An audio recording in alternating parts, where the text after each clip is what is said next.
Hey, how we doing, everybody? Well, hello, Angelo. Well, hello. How are you, buddy? Good, you? Good. I'm just turning down because I just reminded myself to turn down my phone. Thank you. Thank you for reminding me. I should check mine just to make sure. I bet your mine's already. I was already muted. So I'm a good boy. All right. Hi, everybody. I see the usual suspects are all with us again. We'll go over there. I haven't been over there yet. Okay. Oh, look at that lineup of people. Yeah. Hey, Calvin's there. That's strange, eh? That is very strange. A couple of quick notes before we get started. I'm going to make an announcement tomorrow on the radio show on the Fan, but I thought I'd get a jump on it here. That's the beauty of having these live events every Friday, is that we get to preview anything that's coming up on the weekend on the radio show. For all of you on today that normally tune in on Saturday, we will have a radio program tomorrow morning from 8 till 10 on the Fan, but it will be the last one for the month of July. We're getting ready to gear up here. Believe it or not, we're finally getting ready to do what we normally do all summer long. And so something has to give temporarily, and it's going to be the radio show. We're going to go into hiatus for the month of July, I believe. We're scheduled back. I think it's the second Saturday in August, but we'll keep you informed on that on our website. If you need more information, you can go there on a regular basis. We'll let you know. And plus, this program will be coming to you live every Friday throughout our travels. We're going to be a little hairy at times, but as long as we have a good signal, right? As long as we have a good signal, we will be there to do our live casts. We're going to try and make it work. Now, today's show is really exciting. We have somebody on the program that has got some great news. For those of you who are not familiar, there has been a live show that's been going on, and I'm not sure how old it is, but I know that I've been attending it for the last 38 years. Trade show. It's a live trade show. Really. Yeah, it's not a consumer show, right. Or at least it wasn't until now. It's called ICAST, and it's been taking part in the U.S., mostly between Florida and Las Vegas every year. It kind of flip-flopped for a number of years, and it's been in Orlando now for the last 6 years straight. And it's the time and place where everybody in the fishing industry, globally speaking, gets together, and we see what's new, and we find out what trends are coming, and new products, a lot of information. When you say we, Ans, who are you referring to as we? Let people know very quickly. The fishing industry, whether you're in the media like we are, or into manufacturing, or into the retail sector, anything to do with fishing from A to Z gets together once a year in this very special show called ICAST. And I have attended it for 38 years straight. I was not, obviously, due to the pandemic, not going to go this year, aside from the fact that I thought they were going to cancel it anyways. And lo and behold, they announced a few weeks ago that they have decided to go virtual. So the show will go on, and it's going to be all web-based. But the exciting part, the reason we're even talking to you about this, is that for the first time in the history of ICAST, it's going to be open to the general public via internet, but it's going to be open to the general public. So this is exciting news. I mean, you're getting a major scoop here. And to help us share the information and give you the proper coordinates and how to get there, et cetera, and also a preview, a sneak peek at what you're going to see, is the Vice President and Chief Marketing Officer for the American Sportfishing Association. Somebody I've known for a number of years, Liz Ogilvie. I first met her when she was with WFN, and then moved on to ASA. So here she is joining us this morning, and unveiling this great secret for the fishing community is Liz Ogilvie. Morning, Liz. How you doing? Doing well, thank you. It's nice to see you. Atta girl, Liz. Great to see you too. This has got to be exciting for you. I'm assuming this is very exciting for you, right? Maybe nervous too, but exciting. I'm assuming. This is something we've never done before, having the show go virtual. It's something that so many people are doing, but it's a whole new learning curve for us. So we are very excited. Yeah, we posted an article. Remember, Angela, way back, the first time we heard it, we thought virtual ICAST. What are they even talking about at first? So we posted it on our website and kind of kept up with it and all that. It's very. I've only attended a couple times, and it's it's an awesome show to begin with. But I can't imagine now when this pandemic hit, all of a sudden you said, "What are we going to do? Are we going to cancel the show, or how are we going to go on?" It must have been crazy for you to think that way. It was several weeks of trying to figure it out. Like, what would the show look like? What would it be? Because for those who haven't attended, it's usually 15,000 people if the industry get together in the Orange County Convention Center in Orlando, Florida. And it's booth after booth after booth that are huge, monumental booths. There are multiple stories and just product everywhere. And just crowded aisles and just so much fun and energy. And we're like, how do we take this to a computer? How do we make a screen version of this? Yeah, it's difficult to do. And I still don't quite understand the whole concept. But one of the things that's going to be really hard to do, Liz, and I'll be very frank with you, I don't want to, sound like I'm coming down on it or negative about it. But, one of the things that ICAST meant to me each year was catching up with old friends, people that we sometimes don't see except at ICAST. Mm-hmm. And you always look forward to it, and that's going to be gone. Maybe not. Maybe you're going to share with us how we're going to be able to virtually hug somebody. How's that? What is it? The elbow bumps or what's happening? So the platform itself is interesting. It's we have our main ICAST website, which is icastfishing.org. And from there, you'll be able to jump into a different platform, which will be the show.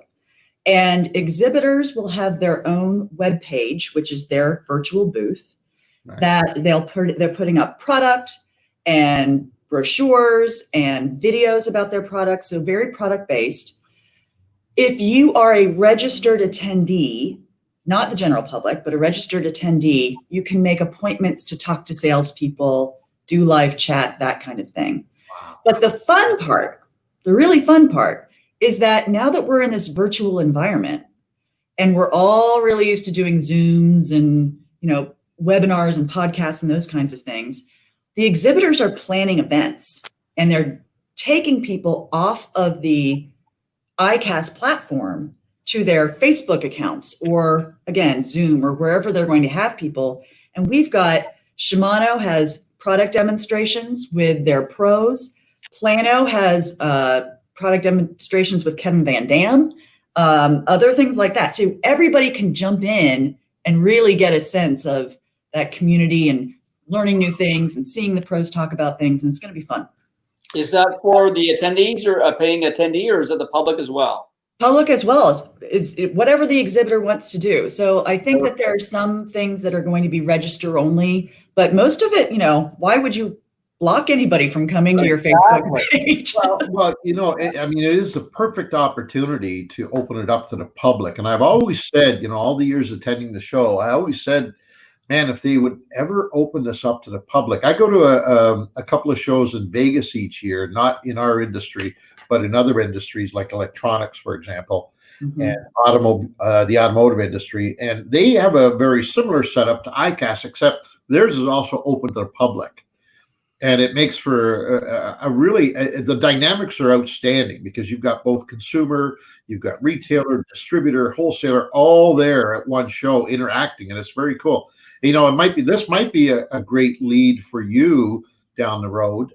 Who knows when that down the road is, by the way, when we get back to normal, that maybe there will be something in it for the consumer to come to this show. Because it is exciting. Notwithstanding the fact that you get to see all this crazy new stuff before it even hits the market.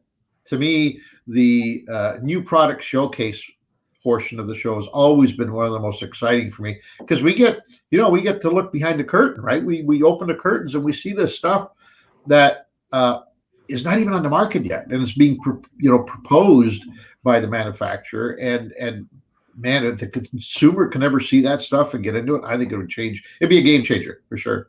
So, Well, so the new product showcase is still happening. And for those who've never been to the show, that is where we have multiple categories that our exhibitors can enter their products in, introducing them to the market for the very first time. And they may not hit the shelves, as you say, they may not hit the shelves for months, but they enter their products into the categories. We have awards, we have voting by buyers and media only, registered buyers and media. They vote in each category. So we have best of category awards. Then all of those best of categories go into another voting round for best of show. So it's a really big honor for people, companies. If you've ever seen a magazine ad or something that has ICAST best of category award on it, people really show that off. It means a lot. It's so big. We're still having it. It's all online voting this year, obviously, and which we've never done. So that was a whole new process that we had to figure out. But the public and everybody will be able to see what those products are and get a good glimpse at all the new products. So we're excited about that. I think this is going to be a better situation for ICAST to be, and the manufacturers, to be honest. I mean, now the public does get a look at it. I mean, they're just, for whatever reason, they hear about this. Hey, something new in fishing. Let me go check it out. It's just from a whim going to the site, or people that are so much into it, they want to find out about new bait casting reels or whatever. Like, I think it's gonna be great because you're gonna have so much interest now from worldwide. That many more people, more eyes going on to each and every product, and it's I think it's going to be mind-boggling, to be honest. I know, as anglers, we're all gearheads, aren't we? It's a problem. Yeah, that's what I'm saying. It's a problem. Normally, Liz, the show's kind of nicely laid out in terms of scheduling and agendas, and every day we get a chance to see what we want to participate in and where we need to be at what time, and we try and schedule out over the course of the week and all that stuff. How is that going to change now with this new format? Like, speak to us about that. So again, with the exhibitor events, a lot of them are scheduling them at specific times, and there will be a schedule on icastfishing.org. As we start to know more about those events, we're putting them into the schedule so people can see ahead of time and they can plan their time. We also have, and always do again, seminar series that we put on. So we have 2 tracks this year. We have a business seminar track and a conservation seminar track. Those are all webinars. And if you are a small business owner, you can learn about paying the manufacturer's excise tax and what that does, asset protection, things like that. So very sort of businessy seminars. The conservation ones are a little different. They are all about the priorities of conservation that we deal with at ASA on the legislative side. So when we're talking about wind farms in our oceans and invasive species, there's a new bill in California that we're fighting called AB 3030. We'll have a seminar on that. And so all of those are also scheduled, but they will be on demand, that you can watch them anytime after they air. So if you don't catch it the first time, it's no big deal. You can just come back, and we're going to keep these up until probably October. So you can come back at any time to see those things. Okay, so it's not just a 3-day or 4-day event. This is going to be ongoing. After you're done the week of the 9th, you're going to just keep it open, basically. Yes, for our content. Again, the exhibitors, they may still keep their booths up, and you could probably still go in there. If they wanted to take stuff down, they can. But those events that they have will probably happen there one time, and then it'll be done. Did we say the dates of the show? In case we should make sure that we say the dates of the show. Monday through Friday, July 13th through the 17th. Right. And it opens, we're debating on the opening time, whether it's Monday at 8 a.m. or 9 a.m. We're not quite sure yet, just for scheduling reasons, operational reasons. But once, anytime after the opening time, you can come to the icastfishing.org website. There will be a button up in the top navigation bar that says, come on in, and you can just link right to it. So let's get into that a bit if we can. What is a person, let's say the public first up, what can they expect when they click in, is there going to be an array of different pages? Is there going to be a route, or is it just here you go? And kind of give us an explanation on that, what we expect. You'll see a landing page that has different buttons on it for the different things that you want to see, whether you want to go into exhibitors, you want to go into the new product showcase, you want to see a schedule. So you kind of just click around and take a look. You can search any of the exhibitors and see what they have. And again, it's because it's flat, the computer screen. Right. I think a lot of people had the idea that they were going to have avatars and you could like move through it like a video game. You don't want to disappoint anybody. It's not that, but yeah, you can click through it and again, go to the different things that you're interested at any point. Cool. Yeah. Do you foresee buyers actually doing business on the site? Do you think sales are going to be made, products going to be sold? That is one of the hallmarks of the show. So that's what we're hoping. We are very much hoping that. And again, exhibitors they can post their digital business card so that you know who you're talking to. You know if they're a salesperson or the owner or whomever it is, to be able to contact people and say, I want to talk to you about this product. And I think one of the advantages about having this show digitally is, quite frankly, there are a lot of buyers and retail shop owners who don't come to ICAST because it's in the middle of the summer and it's in Florida. And if you're in Washington State when fishing is hot, you're probably not going to leave your store.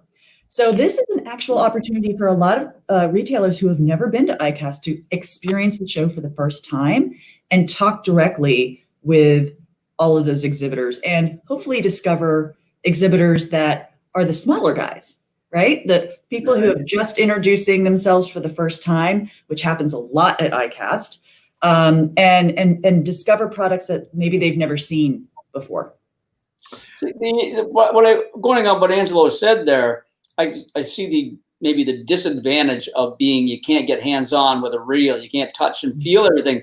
But you got to remember, there's a pandemic going on right now, so they might not be able to do it anyway, right? Well, so this might be the best opportunity for the best avenue for them to get somewhere, to see something, to go somewhere else and make a big deal. Who knows? Let's be honest about it. This is as good as it gets because otherwise there is no show. There's no way that any of us would be in Orlando in the next couple of weeks to attend this show. It's just it wouldn't happen. Yeah. So this, it's not just okay. It is the deal. This is the show. Tell us how many exhibitors are you expecting to have open up here?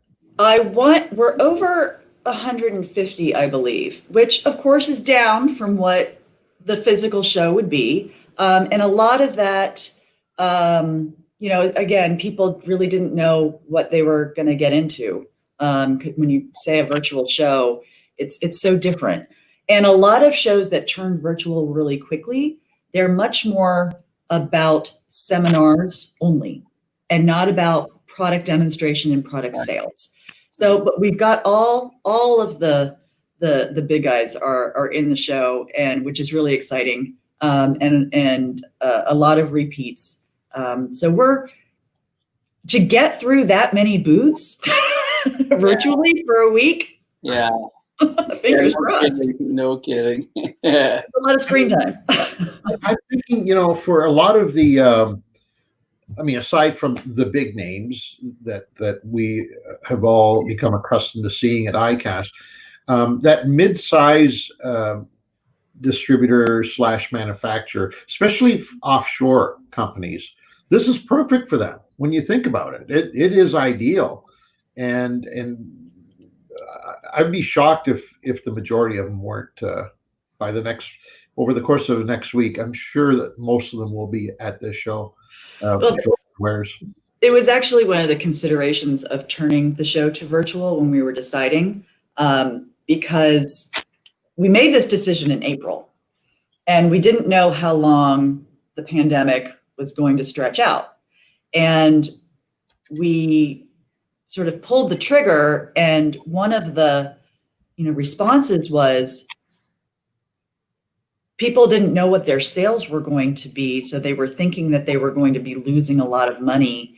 And this was a way that they didn't have to spend money on travel and, setting up a booth and your carpet and your electric and, how much a booth costs.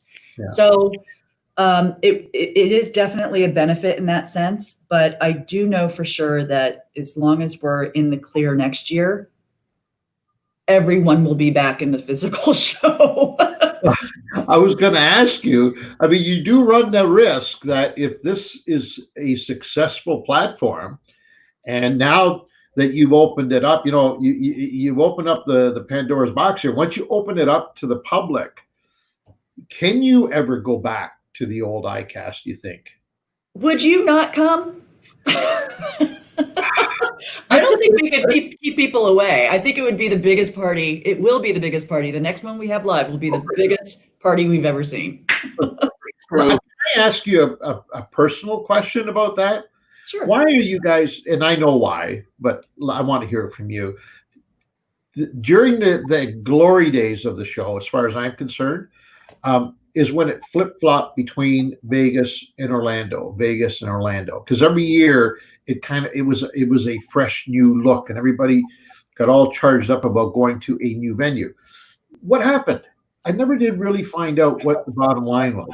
All of a sudden you were anchored to Orlando. Not that there's anything wrong with it, but just I've got you on the show, so I got to ask you, what happened? It's a great question. And we get that a lot because Vegas is a very popular place to have a show. Orlando, of course, Florida is the fishing capital of the world, number one. Number two, most of the business in fishing is done in Florida. So our companies love being there. And three, Orange County Convention Tourism Board and Visit Florida and Florida, themselves take really good care of us. They love having us there. And they give us some perks that really make it a good business decision for us because, we're membership based, ASA. We have members. Our members are the businesses of fishing. So all of the tackle manufacturers, retailers, media, you all are members of ours and you pay us dues. And so it's a fiscal responsibility that we have to spend that money well and do right by you all. And if we can, take care of some of that by going to Orlando instead of Vegas, which is really expensive place to have a show, then that's what we're going to do. Yeah, in Vegas, you're just another show, right? In Orlando, you are the show, and so I can understand that. But anyways, it's just my own personal thing. I thought it was great. Vegas is fun. It's so much fun, and it was great to have the show there. Actually, when I was at WFN, I used to run our booth at ICAST, and most of that time the show was in Vegas. So I remember those days very well. But Orlando is where we are. Tell us about the ICAST Cup. I want to know about that, the tournament. Yeah, this is something fun. So every year we have we partner with FLW Fishing Tournament to do the FLW ICAST Cup Bass Fishing Tournament. And usually it's held at ICAST, and it's kind of like a pro-am where each boat that enters is a pro with someone from the media on their boat. And it's a fundraiser for another program that I run, which is called Keep America Fishing. And it's raised, I want to say $49,000 so far over the years for advocacy efforts for anglers. So again, we're not in Florida. So FLW offered to open it up and have it next weekend, July 11th and 12th, I want to say. And again, the public can enter. So it's a virtual tournament. They have an app called Fish Donkey. Yep, Fish Donkey. Yeah, you know it. Yeah, we've heard of it. So you can go again on ICAST website, and there's an experience menu tab, and you can go down in that, and it says the FLW ICAST Cup is there, and you can link over to a web page that FLW has set up. that has all the information. They split everything into 5 regions. So you enter a region, and it's a virtual tournament, and 5 winners will happen. It's a $20 entry fee, which is not a lot. And again, it still benefits Keep America Fishing. So we hope you have your support. Go out and fish and raise some money for a good cause. So let's talk about the ASA for just a moment, because we don't hear enough about it up here in Canada. To be very frank, we have, of course, our own version, Canadian Sportfishing Association, but the ASA has been such a great watchdog for us in the fishing, and not just the fishing industry, but the outdoors in general. And every year there's so many behind the scenes meetings and events that take place that keep us on the water and keep us enjoying what we take for granted. And my question to you is, what do you see as our biggest obstacle moving forward? Whether pandemic connects it or not, whether it's maybe what's our new fishing going to be looking like when we get out of this mess, but what do you see as the biggest problem that we face as outdoors people and as anglers in general? Well, it's interesting that you mentioned the pandemic, because that's actually been very kind of good for us. So many people are fishing, and fishing license sales. We have a fishing license here in the States. Every state sells licenses, and they're up. Major. They're up. Yeah, we've heard that. Yeah. People are fishing, which is fantastic. We love it. What's exciting about it is that the 16-year-old is up. That's the part that's really exciting. That younger age group, the license sales so far since the pandemic have gone through the roof, which is fantastic. And I just hope and pray that's going to be a trend that continues. And by the way, not just in the U.S., Canada as well. So I hope and pray that it's something that continues down the road, because once they get a feel for it, if they get a good experience. I mean, let's be honest. You and I, Ange, have been fishing for our whole lives. You have a little quick zone there that everybody has, these kids, but you get back in, and once they get a good experience on the water, they're going to be there again. They'll be hooked again. So that's good to get them back for sure.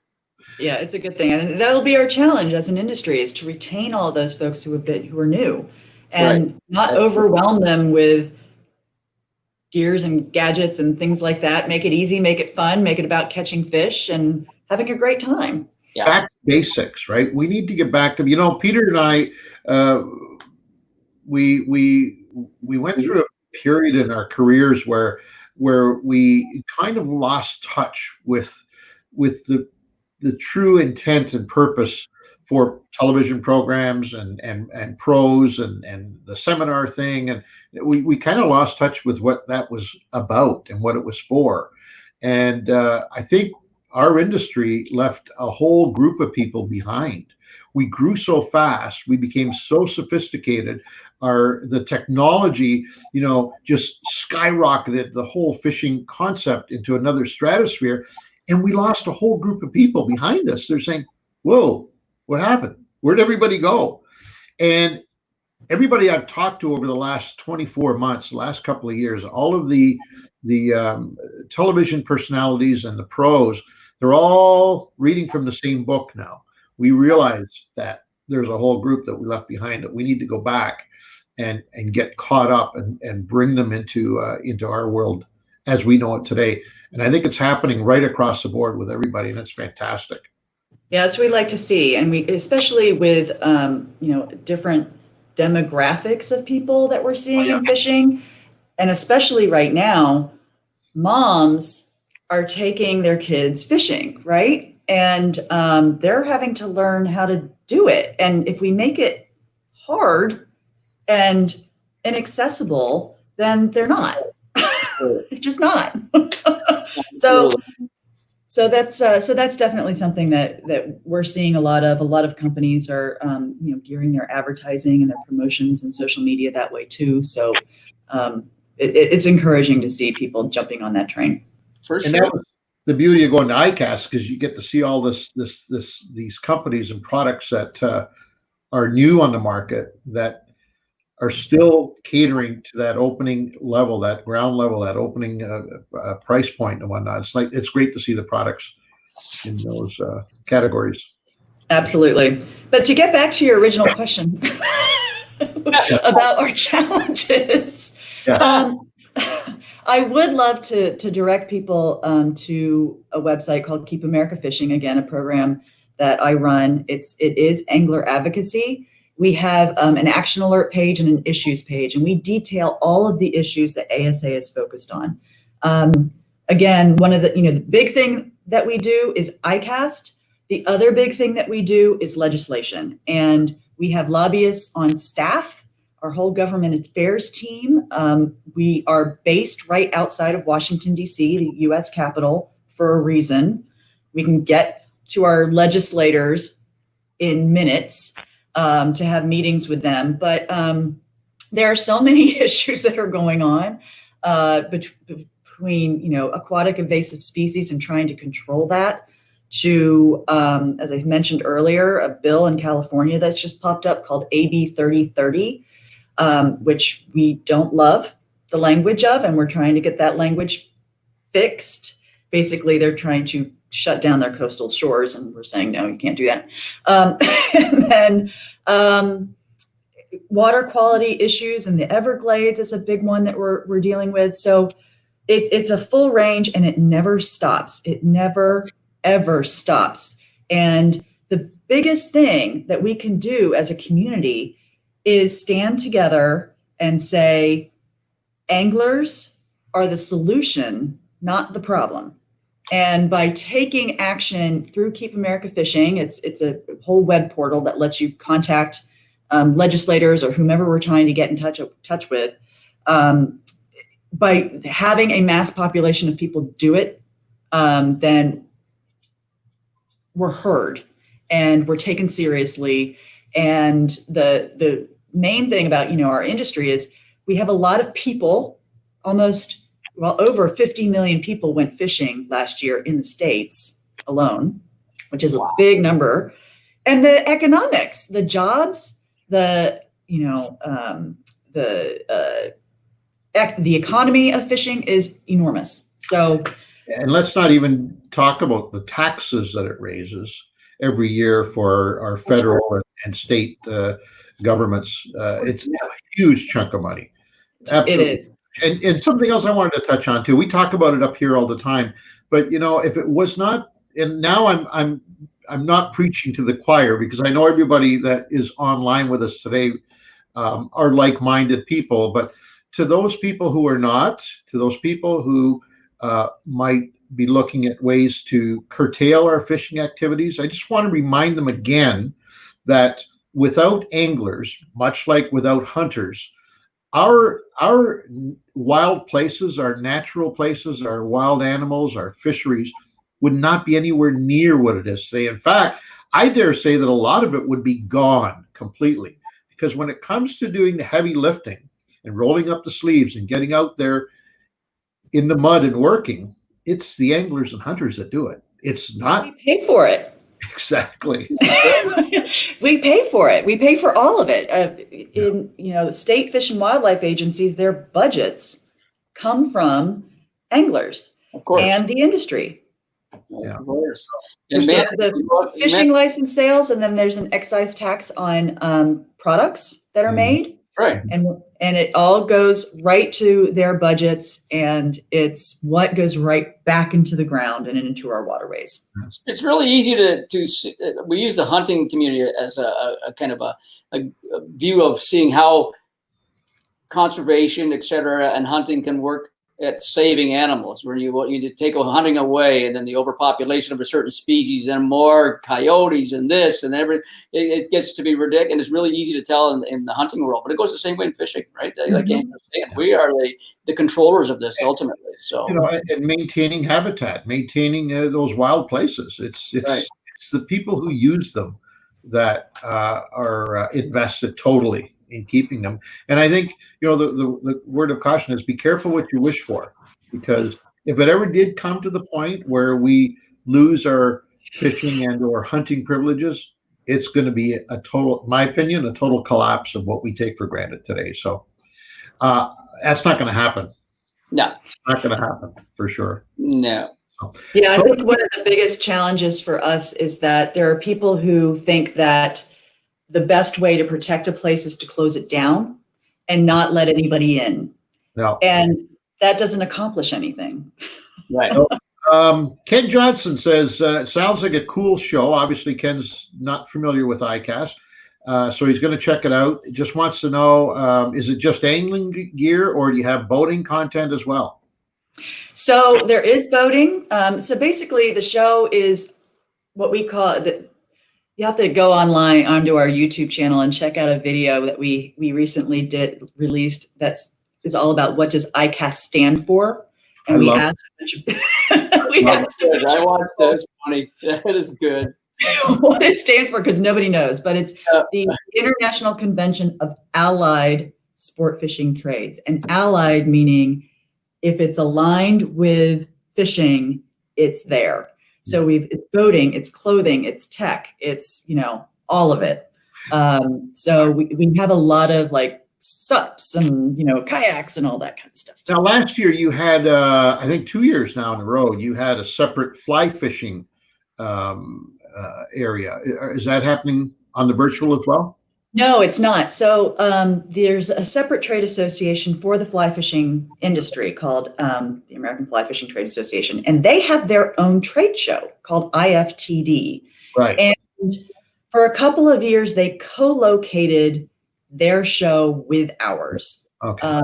But they separated from us last year, and because they're back to having their own show. It's in Denver in September, I believe. So they feel like they're very West Coast centric, where most of their members are. So they wanted to get back to the West. But we do have fly companies in the show, just not a big grouping of them like we had for a couple of years. Now, go ahead. Go ahead. Oh, one quick one. Yeah. When you get back to the real show, is there a date already set? Is there already a next year's date set? And that, have you guys planned that far in advance? And that's it. This is the only one we're going to have. We're going back to the touch and feel. We have the next 3 years set. So, oh yeah, and you can actually find those dates on our website too. But I want to say next year is the July 20th. Okay, could be wrong. It's like the week after what it is this year. But yeah, we're set, we're booked. So you can plan multiple years ahead. Okay. How far in advance would a retailer or manufacturer have to book to get a booth at your show? You can book all the way up. We generally have some space, or at least we have a waiting list in case somebody does cancel. Sometimes if there's like an international situation and companies can't make it from Australia or Japan or someplace like that, then they might have to cancel. And so the majority of booths actually sell while we're at ICAST for the next year. Oh yeah. And we have a whole lottery system on, space on the floor and all of that kind of thing. It's a weird behind the scenes thing, but yeah, it's right there. How big is your footprint at the Orlando Convention Center? Do you know? Gosh, I don't know. See, I got you. You did. Our trade show director, his name is Blake. He's going to kill me. I knew I'd have one. It's huge. One thing I can tell you, for those of you watching, there's nothing in this country that even remotely resembles it in size and scope and just the overwhelmingness of it, the wow factor of standing. I always have this image, and I do it every year at the show. I make a point of going up into one of those crossover bridges that crosses over the floor and have a look at the size, this immense show, all focused towards fishing. And I stand up there for a couple of minutes every year and look at it, and it just makes me feel so good to be a part of the industry. Yeah, It's incredible. it's fun. It's fun to do that. It's especially what I love is during setup when you start seeing everything build Oh, and you cool. start, it's hot and sweaty because it's Florida in July and the doors are open to let trucks in and there's trucks flying around everywhere. It's just madness.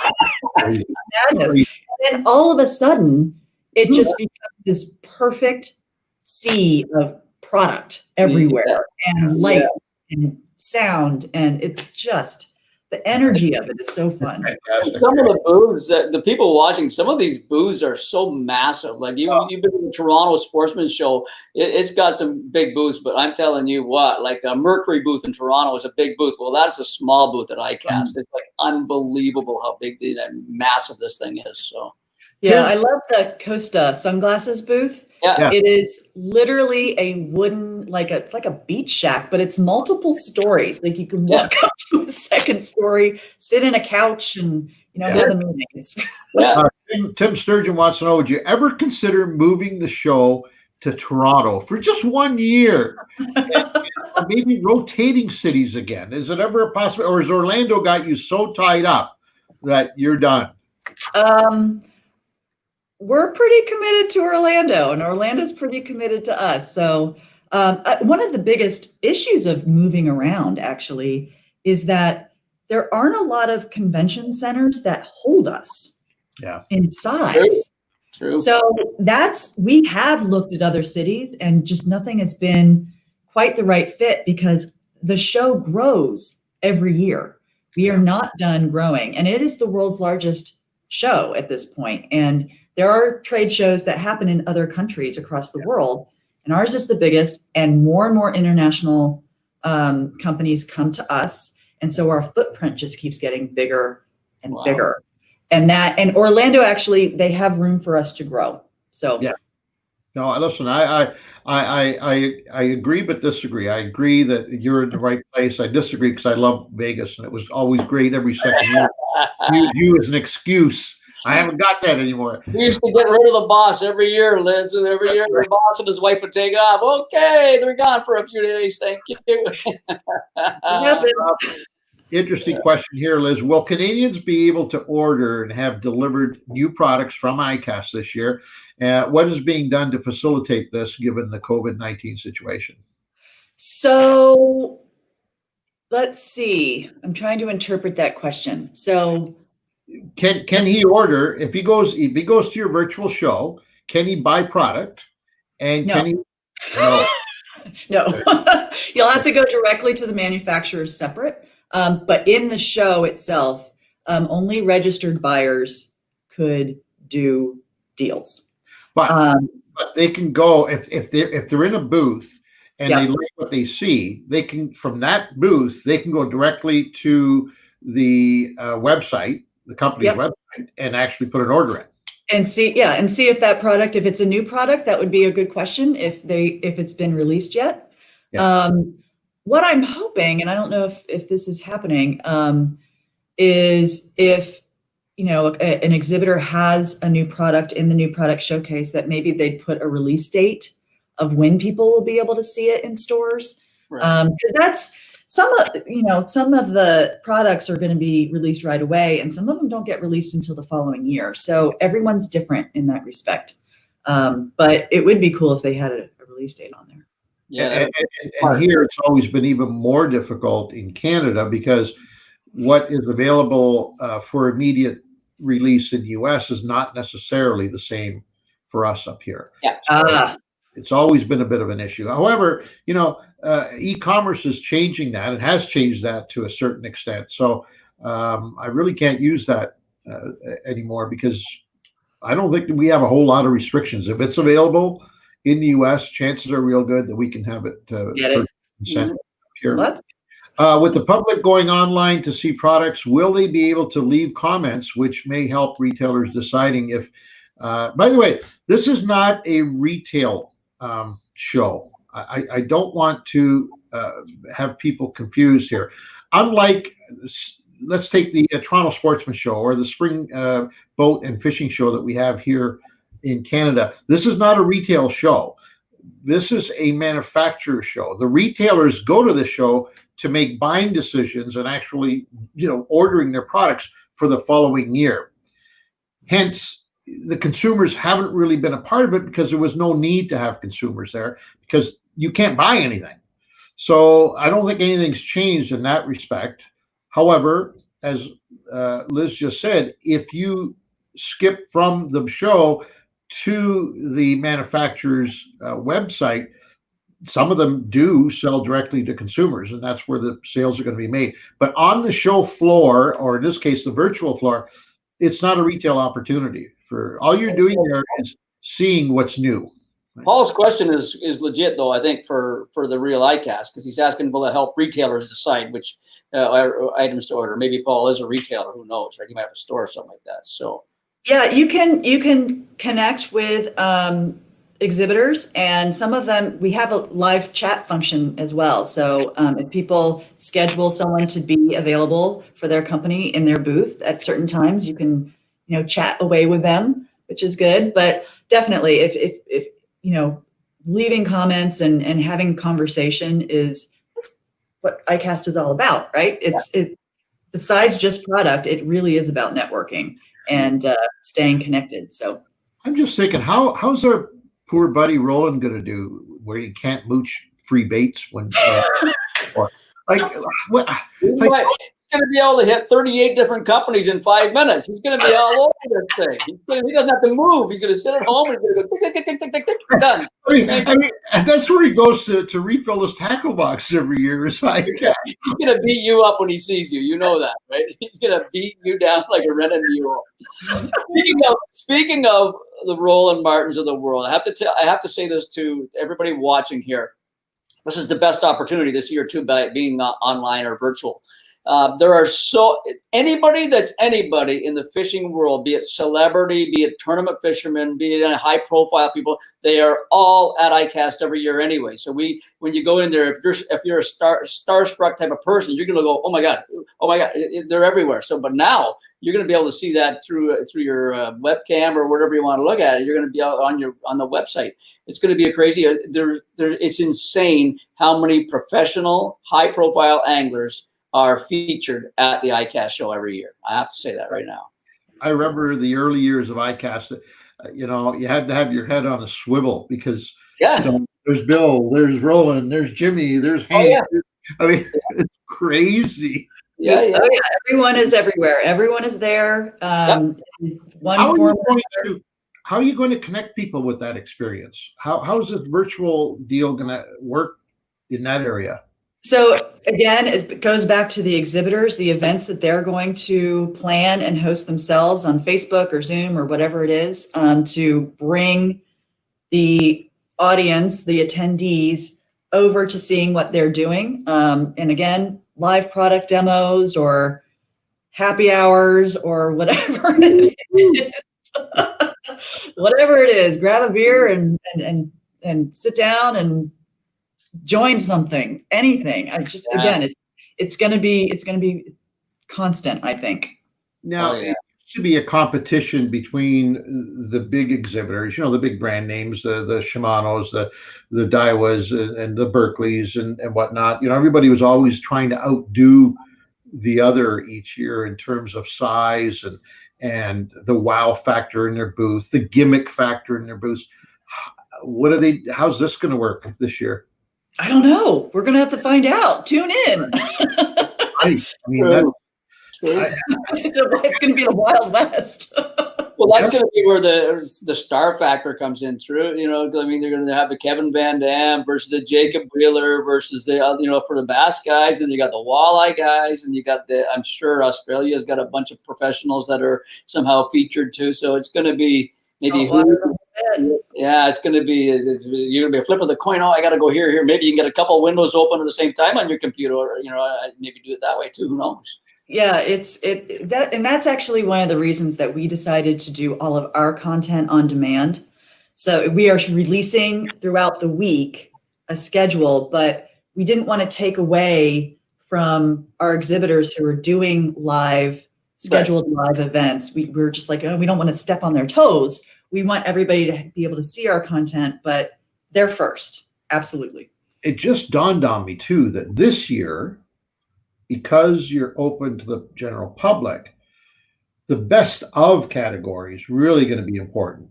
It's really going to be significant when the audience, of which I'm sure a big number will be just consumer based, actually votes for what they believe is the best product. Because it's one thing for us to do it as media, because we vote as media, and it's another thing for other manufacturers to vote. But if the consumer is allowed to vote in this category, then it is not. Oh, okay. I think that's a good idea. I think what she close. It's still it'd be only, so. What's that? Ahead. I was going to say only people who are registered buyers in media can actually vote. So we wanted to make sure that we maintained that consistency, even though we're open to the public.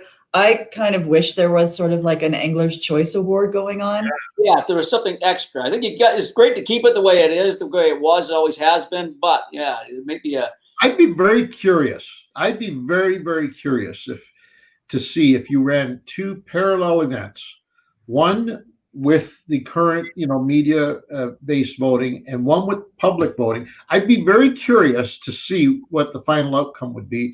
And I'm willing to bet that they'd be totally different. I'm sure they would be. I bet the fish flip-flops from a couple of years ago wouldn't have won best of clothing. Remember that? Super fun though. Super fun. I remember going back now a few years ago. I think maybe 12 years ago. I was involved with a product called the Rocket Rod, and we won best of class that year. And I remember how big of a deal it was. The after party and the media tent. It was insane. It's just a very exciting thing to be a part of for sure. Well, and then it's a good thing. Like we're sponsored by Garmin, Liz. So to see the trolling motor last year and the live scope, all these great innovations coming out, and we get to use that kind of stuff, and they're getting best of show. It gives us even a sense of pride too, just by being associated with these people and using it, and et cetera, right? So it trickles right down from the manufacturers right down to the users to the people that are promoting it, et cetera. So 100%. So you've got a background in television. You're no stranger to what we do, obviously. Any crystal ball gazing? How is it going to change in the years to come? How is this pandemic going to change our industry? That's a really good question. I don't know. I think with us being so digitally connected now, I mean, really what this whole situation did was force everyone into this kind of platform, right? Right. So how do we extend television to this kind of, exactly what you guys are doing now? You've got your show, you've got radio, you've got this, and this is so much more normal now. And I think it will stay that way. Yeah. I mean, I think about it and I'm like, my best friend lives in Seattle. Why in the world did I never think to Zoom with her before? Yeah. Grandparents, same thing. You don't have to travel to see your grandkids. Just get on the computer and you see each other and you interact. And I just have found this whole process sort of fascinating, especially like seeing my mother, who's 80 years old and can barely figure out how to use the microwave. She's now doing this. Yeah, cool. Oh, that's awesome. Oh my God. Kelvin wants to know, Liz, with your busy lifestyle, do you actually have time to fish yourself? I do. I'm a big angler. My primary love is fly fishing. I used to be a fly fishing instructor for LL Bean many moons ago, and I used to run their fly shop in their store here, actually in Northern Virginia. And I also, on the side, write international fly fishing destination travel articles, primarily geared to women. And I like to publish my work in a magazine called Done, which is spelled D-U-N, the lifestyle or the life cycle of a mayfly. which has a female fly fishing audience. And so I'll go to Patagonia or Alaska or Northwest Ontario was my last big article to catch great big brook trout. It was so much fun. Yeah. Nice. So, talk to us about that sector of fishing, the female involvement, and how that's growing. Booming. It's women in fishing is the fastest growing demographic that there is, and it's so fun to see. Absolutely fun to see. And I think one of the biggest changes that we've sort of been pushing on the industry side for a few years now is the idea that we need to show more women on TV, in our ads, a whole different look and feel to what we're putting out there, because people join activities where they see themselves reflected back. Right. And you guys don't look like me. You just don't. So if I take a look at, the fishing, imagery of the past, it's a very different thing than what you're seeing right now. And it's much more welcoming at this point for someone like me. Yeah. So I love what's happening. And I love being able to share my experiences. I've been fly fishing since I was 18. Wow. That was a long time ago, nearly 30 years. So, and I would travel and go to, lodges in Montana and Colorado and places like that. And I would be the only woman there unless my mom was with me. And that was always kind of a shame, but we're seeing it change. We're seeing more women working in the industry as well, which Right. I really, really love. And we need more women in leadership positions. And it just sets a whole different tone. And I love it. I've heard both sides of that story, though, especially through radio, where we have guests on every week from different walks of life and stuff. And I've heard both sides of that argument. I agree with what you just said, but there's another side that would say, the more we highlight the differences, the more we highlight that I don't look like you, the worse it is, in their opinion. Because if we just blew right through that and said we're all the same, it doesn't matter what my hair looks like or yours or how tall I am and how tall it's fishing. It's the enjoyment of fishing, right? For me, I don't want it pointed out. So Right. when what happened a long time ago when people were marketing to women is they would shrink it and pink it, right? Oh. Yeah. I don't want a pink fishing rod. No. I just don't. I don't want pink fishing shirts. It's just it points out that I'm different instead of giving me the exact same equipment with the exact same functionality. And if it's clothing like waders and boots and things, it just fits. It doesn't have to be pink. Right. Yeah. So I agree with that. I completely agree with that. I don't want to be pointed out that I'm different. I just want to know that I fit in. I wonder why fishing was, let's say, not so much now, was such a male dominant sport. Like, why did women not get into it back in the day? Think about that. Like my mom told me one or two fishing stories of her whole life. My dad told me his whole life was fishing and took me fishing his whole life. So, and my sisters, they hardly ever fish. I wonder why that was and as compared to now. You know what I mean? I have an opinion, and that's because we, our knuckle dragging fraternity, kept it that way, right? It was very much a guy thing. Let's be honest. Boys get together, boys weekend, boys out. Yeah, exactly. And it was kind of that special place, right? And it was kept away as a special place. And I think that's what's happened over the last decade or two, is that those special places aren't unique and exclusive anymore. And so they're opening up. And that goes both ways, male and female, by the way.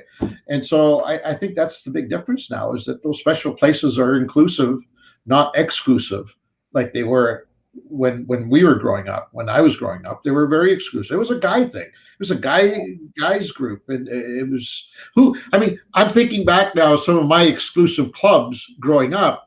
I can't even envision a time where a woman would have been involved. Going backpacking into the bowels of Algonquin Park for 7 days, not bathing and not, you know what I mean, and doing what bears do in the woods. We didn't even think of that as being viable for anything but males, and that's where it's changed, right? Our thinking has changed tremendously. That's actually how it happened in my family. My dad was a fly angler.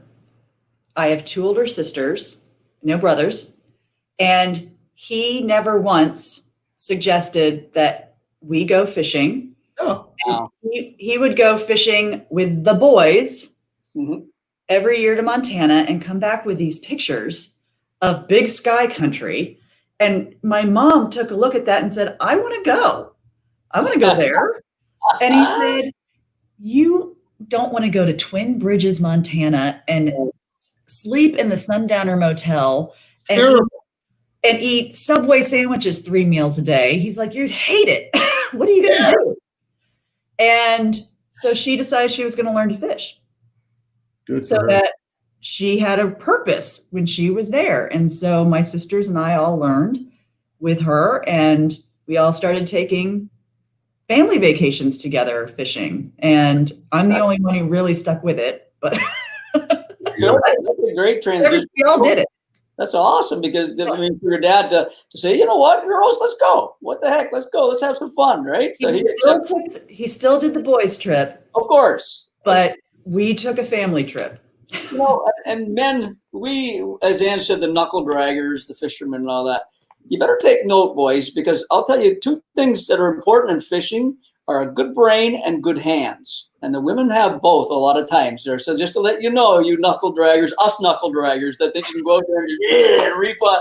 I'll tell you what, they got some good hands and they can think. So they'll be great anglers if they try it, for sure. Speaking of which, do you think that in our lifetime we will see a women's professional angling group? Well, there is one. There's a women's bass tournament. Yeah, Judy Wong used to tell me. Yeah. Remember Judy, Pete? Yeah. I don't know them very well, though. It's not. I don't hear about it. Yeah, I have to search them out, unfortunately. Yeah. I would love to see that roped into Bassmaster or FLW or one of those and really highlight it and make it big. But quite frankly, with the number of women who are getting into the sport, and especially young women, and they're all on social media, they're all posting, these awesome pictures, and they're becoming pro staff for companies.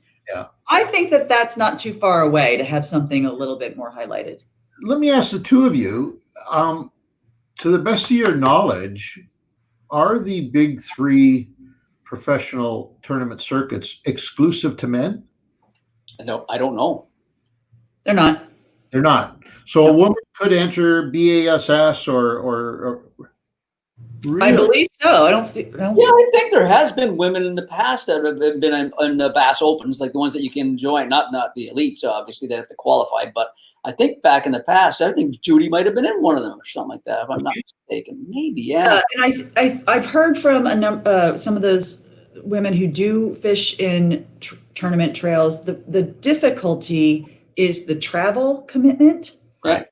Because these guys are never home. So they're in their truck. They're just gone. They're moving one place to all across the country. They're traveling everywhere, and that's been a challenge for women. But I don't want to speak for them. It would be suicide for a company to say no women. If a woman tried to get in there and BASS said no, sorry, no women allowed, that would be suicide for them. I was just going to say, though, we say that about fishing, but it's no different, whether you're pursuing a career in golf or tennis or anything else, right? The travel is insane. So you've got to commit. You have to commit, right? Mm-hmm. And in the other sports, women have done it and have their own leagues, if you will. But I just don't see it in fishing. So it's something that you need to work on, Liz. This is It's going to be great. ASA would be a perfect champion for that cause, for sure. Absolutely. Mike, have you got anything else? Says most ladies thought that worms Somebody, Jerry is piping up saying most ladies thought the worms or touching the fish was yucky. That's my wife. That's why I like flies. I don't think that is anymore. Maybe it was, but I don't think it is anymore, to be honest. Yeah, I don't think so. And I think that a lot of dads are spending time with daughters. They're getting involved with their kids. I have a buddy right now. I have a buddy on Lake Ontario right now with his daughter fishing smallmouth bass right now at this moment. And she goes with him all the time. He has 2 daughters and a son, and his 2 daughters fish more with him than his son does. So believe it or not, and they love it, and they're good at it too. So love it. Well, it's going to be an exciting show coming up, and I certainly hope it's a huge success. I mean, not a big enough success that it takes away from the real thing. Right. We hear you. We need the real thing. Trust me on that. The real thing will be back. We're all so disappointed. Our hearts are broken that we can't be in person this year, but this is. Kudos to you guys for doing this, though, because some shows are shut right down. All our Toronto shows, now they all shut down. So kudos to you guys. I was just going to say, and I don't know, whether you're at liberty to discuss this or not, but I got to throw it out there. Most of our shows in this country that had to close, some of them aren't coming back. Yeah. Some of them couldn't make it. Some of them, the financial burden of having to refund and already have been paid for venue allocations and like all that stuff. It's been tough. How have you guys managed to stay on top of things down there?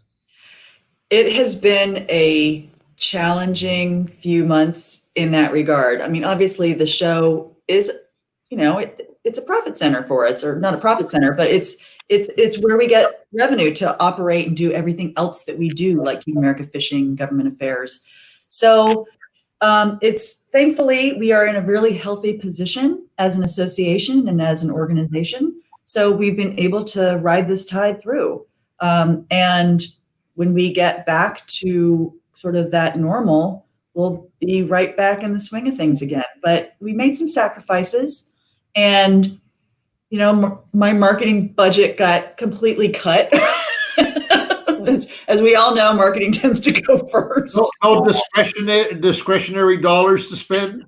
Our travel budget obviously went away, which we didn't need because we weren't going anywhere. So yeah, we made some sacrifices, but it was good. And we put resources to this virtual show so that we could still maintain everybody getting together again. And we did what we had to do, basically, like everybody else. Yeah. There's one for you. Could we get a recap of ICAST, a link before you go, somewhere where they can go and look at this thing online? Where can they go on that? Absolutely. You can go on now to icastfishing.org, and you can get a sense of what the week is going to look like. We have a whole schedule and lots of video, pictures from last year, lots of things on there for you. But on Monday morning, July 13th is when you will get access to the show from that website. So we'll jump you off to another site that is hosting the show. So, and it's all week long, Monday through Friday, and it's going to be fun. Ed Scott has got a really good comment to end this on that sort of brings it full circle. He says, my wife and I have been fishing together for 50 years. She's an excellent partner, and I feel that is the main reason we live at the lake and have a fifth wheel parked in our yard. Living the dream. That is the dream. Nice. Good for you, Ed. Good for you and your wife. That's awesome. And I think what's really remarkable and the underlying statement there is 50 years, because back when they started fishing together, it wasn't cool. Right. I absolutely love that. I think it's something, when my mom started fishing, it was something that my dad and mom really connected on and just really enjoyed doing together, especially because my mom always outfished him. So it was perfect. We hear that all the time. Anyway, there's for everybody. Yes, thank you. It's been an absolute pleasure having you, and really appreciate you taking the time. I wish you nothing but the best success, and let's get back to next year and get that show pumped up again, and allow us to come in and get that emotional high that we do each and every year at ICAST, because it's remarkable. Appreciate you joining us. You take care and stay healthy. And, thank you. You too. Thanks for having me on and letting me share with all of your audience that they can, come in this year and participate in the show and have fun. So thanks for really participating. That's awesome. Thank you so much. Thanks, Liz. You take care of yourself. Yeah, good luck, Liz. Bye. Bye-bye. Liz Ogilvie, Vice President and Chief Marketing Officer with American Sportfishing Association, coming to us live from Falls Church, Virginia. Virginia, where Captain Mike's from, by the way. Yeah. That's right. Yeah. Have you heard from him lately? He gives me the odd piece of smut on Facebook every now and then, but that's about it. Mike and I have a special relationship. I heard that. But it's going to be missed this year. I was already trying to figure out, so what am I going to do without ICAST? Right. It's just become such a staple of my life, right? 38 years in a row, never missed a single beat. So absolutely. And you know what? You do get the lowdown. You get Angelo will come back from the show. If I stay back, he'll come back and say, "Oh my God, look, come here. We're going to the office and we'll start laying out these brochures. Look what's coming out here. Look what's coming out there, and all the new baits, the new rods, reels, everything like that." It's very exciting for anglers too. So just staying a step ahead too, and just to look forward to what's out there. So. Well, it gives you an idea, a sense of what's coming up. It's an opportunity to look in the crystal ball. That new product section is always a huge hit. Oh my God, that's great. Now, a lot of this stuff never makes it to market, right? That's the interesting part about it. It's not like it's guaranteed it's going to be to the marketplace. In fact, in the past, we've had winners in categories that never made it to the market. But that's strange, eh? Yeah.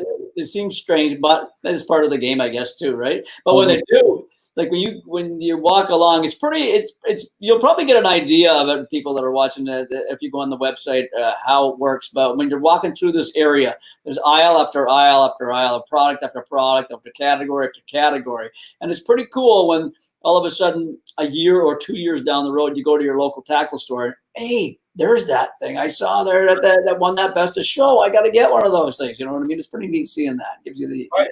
By the way, the convention center that ICAST participates in Orlando is 500,000 square meters. Oh, man. Meters. That's a beast. It would take you, if you wanted to walk it end to end, straight without stopping, just to go from one end of the convention center to the other, it would take you the best part of the day. That's how big it is. It's massive. And how they Liz was saying about 1 minute everybody's moving in, next minute poof, it's all up. It still blows my mind to watch it. Yeah. And I've always said I'd love to put one of those cameras up where you just let it roll for the 24 hours, because that's how much time they have. They have literally 24 hours to set it up. Yeah. I love the cameras rolling and put it all together and see this whole. So cool. Yeah. Yeah, it's neat, that transition, right? From nothing to everything. There's Timmy Sturgeon's got a question. I don't know if you got that, Mikey. The thoughts on the Rapala bladed treble hook. It's actually a VMC who Rapala owns VMC blade. I like the idea of it.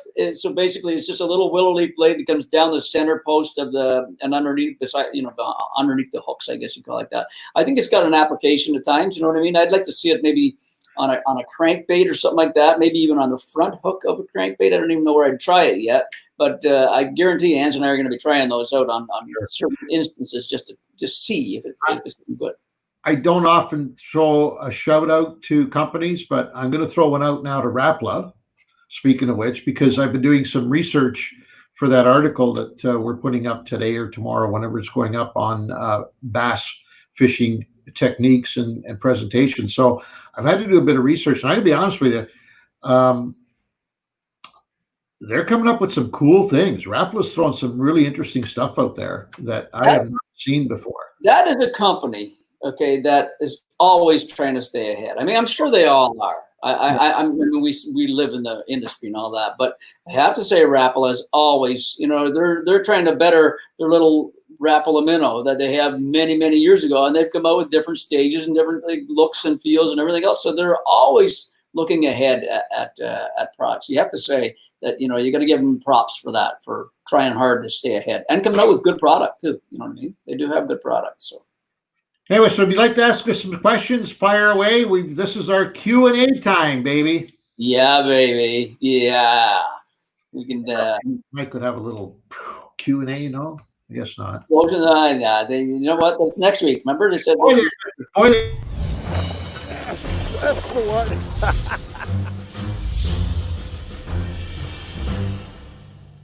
I love that. He shut you right up by doing that. You see, you were giving him threatening, but boom, that's it. I love it. So yeah, up there, we'll do the best we can at answering.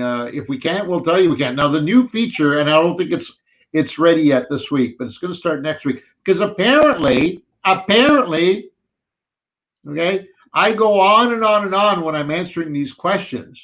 I get too elaborate explanation, and so now the producers have decided that they're going to start cutting me off.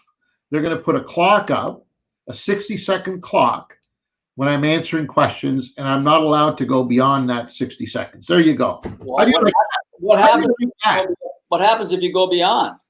I have no idea. They haven't even. Hey, you know what? I ramble on a little bit, but at least I get the job done. I don't see a clock up there. Do you? Okay. Yeah, I ramble on. Okay. That's awesome. I don't see a clock yet. I'm told that the clock will be coming at some point in the future. Oh, there you go. There it is. That's not a clock. Shut up, Viola.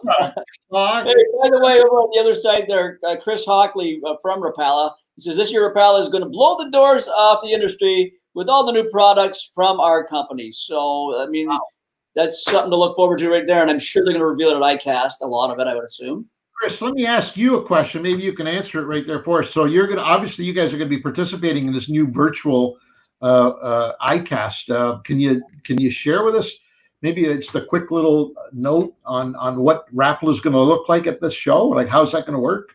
I don't know whether you can or not, but anyways, if you can, let me know. How many rods do you pack for a show? Don wants to know. Oh, the timer's on already. Oh, timer's on that one.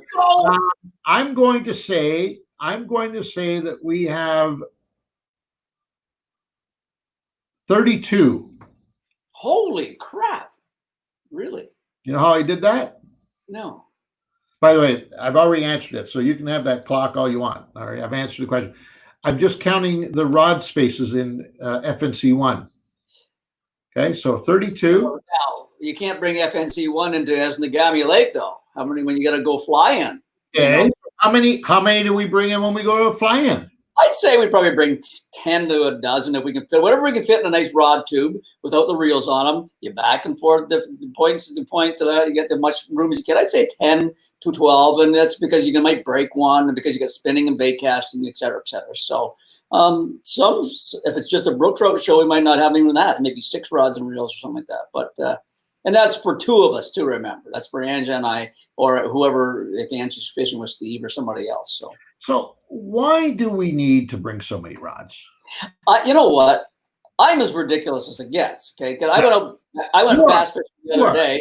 I've been setting rods and reels up for this opening day of bass for about a month now, just getting things ready. I got to try this, I got to try that, and ended up I used like 5 or 6 rods. I did use like 5 or 6, but it's a situational thing for me. So on the deck of my boat, I've got this for that, that for that, and that for that, and if in case I come upon that, then I'm going to have it ready. I don't want to jump into the tackle box. I don't want to have to put a new leader on. I don't have to tie a new lure on. I don't want to do all that. I'd rather have it readied up and just go and cast there. I got to grab the rod and go. But, there maybe is part of the misconception and the misunderstanding and the confusion that we have caused out there for a novice angler coming into this, hearing that, we carry 32 rods on a shoot. Or better yet, when we're going ultralight and backpacking, we're down to a dozen. doesn't that kind of set to me, if I've never been in that sport, golf is a great example. If I'm brand new to golf and the first thing I ask is, well, how many clubs do I have to buy? And somebody says, I don't know, 22. They go, oh wow, I just want to try it. I don't want to like own the store or anything. I just want to try it. I need 20. So, sometimes that's problematic when really the answer should be whatever you can afford, whatever you're comfortable with, right? Right. But you did a great job by moving that over to golf. So you really can't drive the ball up the tee off on a par 5 with this 8-iron and think you're going to get a par on that. Okay. So you're assuming that I want to go golfing because I want a. That's not what I want. I want to go. I want to spend a day with you out on a golf course. Okay, what would you rather do? Hit a shot 30 feet or 200 yards? Doesn't matter to me. You what? No. I want to have a good time.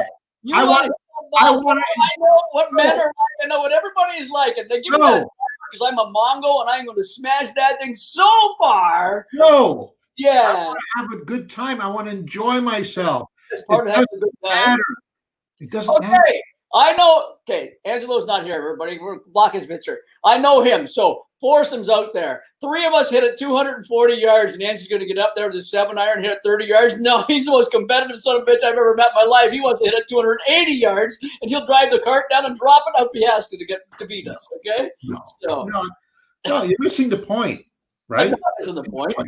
You use every tool in your bucket, right? You use every tool in that tool pouch. All right, I believe Chris answered our question here. What is he? Put up Chris Hockley's question if you can, boys. Oh, he didn't. Did he answer? Oh, yeah, he put it up there. He answered us somewhere. I saw it a minute ago, but so Chris Hockley from Normark or Rapala says we are participating. A lot of the details need to remain hushed. But I can tell you, as a gear junkie, there are some really exciting new products coming. Been using them already and helped developing. I guess my question was more focused on how is it going to look? Like, are we going to be walking through a Rapala booth online? Like that's the part that I still can't get my head around at this juncture. But I guess we'll have to wait. We'll have to wait till the 13th of July. It will be interesting to see for sure. It's kind of exciting, So, Calvin, what are your thoughts on new Rapala Terminator? Shuttering bait. Shutter bait. I haven't used it, but I like the look of it. I do like. I mean, that's got that plastic curved bill, so it's a little different. I would say, Calvin, if you're going into an area that everybody's throwing regular chatterbaits in, that's a good time to throw a shutter bait because it's different. And I do like the whole idea of it. It looks good. I haven't tried it yet, so. Isn't it funny though the way things come and go? That whole chatterbait concept, it's not brand new by any means. Okay, no. I remember in the early '80s having baits in the store that we purchased that were the chatterbait. We couldn't give them away. Yep, we could not give them away free. Nobody wanted them. Then what are you going to do with that? And then all of a sudden, poof. They're on top of a big derby. Somebody won 100 grand with it. That was it. It was over. Like the umbrella rig. When we first saw that years ago, who are you going to please with that? You please 5 fish with it. We know now. Your hook. Okay, that minute went by quick. Yep. Just purchased a bait caster. What must I not do? Well, Guy, one thing that you cannot do, and I don't care what manufacturer out there is listening to this and is going to argue this point. One thing you must not do is lose your thumb. Okay, you must protect your thumb because you need it. Another thing you must not do is you must not think that you're going to perfect it really, really quick and you're not going to ever have a backlash because you're going to have some issues with it. That's for sure. That's the learning curve that you have with the bait caster. It's one of those things, Guy, that you have to put some time, not a lot of time. You don't have to spend, months and years, but you do have to focus on it for a period of time. I like to say that if you are willing to devote an entire week, whether that week is in 7 consecutive days or whether it's in 2 or 3 weekends in a row, you put a full weekend working at bait casting, you will get rid of all those early problems that most bait casters have, and you'll become, by the end of that season, you'll be proficient at bait casting. I can guarantee you that. But you gotta commit. There. Yeah. I like Willie's comment. I went golfing with the 7-iron and the putter, and I shot 121. Beautiful. See? And he had a great time. I'll bet you he had a great time. I bet he did too. I bet his buddies loved it too. I guarantee Good for you. Okay, Willie, hurry up. Come on, Willie, hurry up. Do you understand what I'm saying? That's fantastic.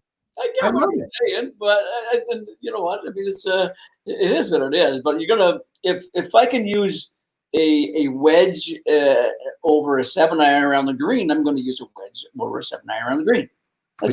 But somebody that's new, that's because you're you're a highly skilled golfer. Okay, you're a highly skilled golfer, so you require those tools. But somebody like myself that is anything but, I don't need them. If I walked around with one club and every once in a while I got out of the cart and took a shot, I'd have a great time. I'd love it. See, and fishing can be that way. They don't all need $100,000 bass boat with 32 rods in the locker and 10,000 pounds of bait and tackle and stuff in the boat. They don't all need it. No, absolutely. A very small percentage of the world needs that. Very small. So, what have you guys caught this year so far? Well, I can tell you what I have not caught. It'd probably be easier and quicker. The cold. I've not caught a cold. I have not caught a cold. I haven't been out. I have not been on the water this year. I know Pete has. I have not been out yet, so I'm looking forward to my first outing coming soon, maybe this week. Yeah, next week, buddy. We're gonna tune into some big smallmouth next week. I haven't caught any big fish this year. I've got walleye and bass, smallmouth and largemouth so far, and pike. And I've incidentally caught some muskies that like to tag into my jig or whatever, my bass lures. I've already caught those stupid things, those small muskies that are more annoying than anything. But nothing big so far this year. So. James Mills has got a great comment. I'd like to see that up there. Mike is avoiding it so that he doesn't put any, God forbid should he put anybody up that agrees with my opinion. James Mills says, I'd love to see a show done that show folks that you don't need to break the bank to do fishing. Example, for brook trout, I use a $35 light telescopic rod, a $15 reel, and a $1.50 pack of plain hooks and whatever bait I find on shore. See? Almost always have my limit in 2 hours. Now, you've taken it one step too far for my liking, to be honest with you. You need a little bit more than that. You got to have some basic tackle. You can't rely on Mother Nature to supply you with worms and grubs and all that. But this doesn't mean that you can't go fishing the way you're equipped. Certainly nothing wrong with that, because you know what will happen if you do? You'll start to grow and you'll start enjoying it. And then as you start to grow and as you start to enjoy it, then you'll want that extra rod. You'll want that extra this. And next thing you know, you're going to be a fanatic like the rest of us maniacs. There goes the budget right there. Right? That's the way we get you hooked. Oh yeah, for sure. Go ahead, Pete. How long did it take to get enough footage together to do your first season of the show? Well, you'll have to answer that one, Ash, because I wasn't involved with the first season of the show. So, how long did it take for us to shoot the first season of the show? Well, I can tell you. It took us we premiered in April, and we started shooting in July of the previous year. So 8 months, 7-8 months, and I think we shot a lot of it out of the country, if I'm not mistaken, that first year. So a lot of it was travel. Yeah. Just to bring folks up to speed on the Fishing Canada show, and this is not my timer going, by the way, okay? I answered. I want to see zeros up there. Oh, I want to see zeros. You see. Yeah, He just took it away. He just took it away. I'm gonna watch the little live thing up in the left corner there, live 1:30:20. I'm gonna keep a timer on you that way. So on a typical year, Pete and I will spend 3 to 5 days in the field per episode.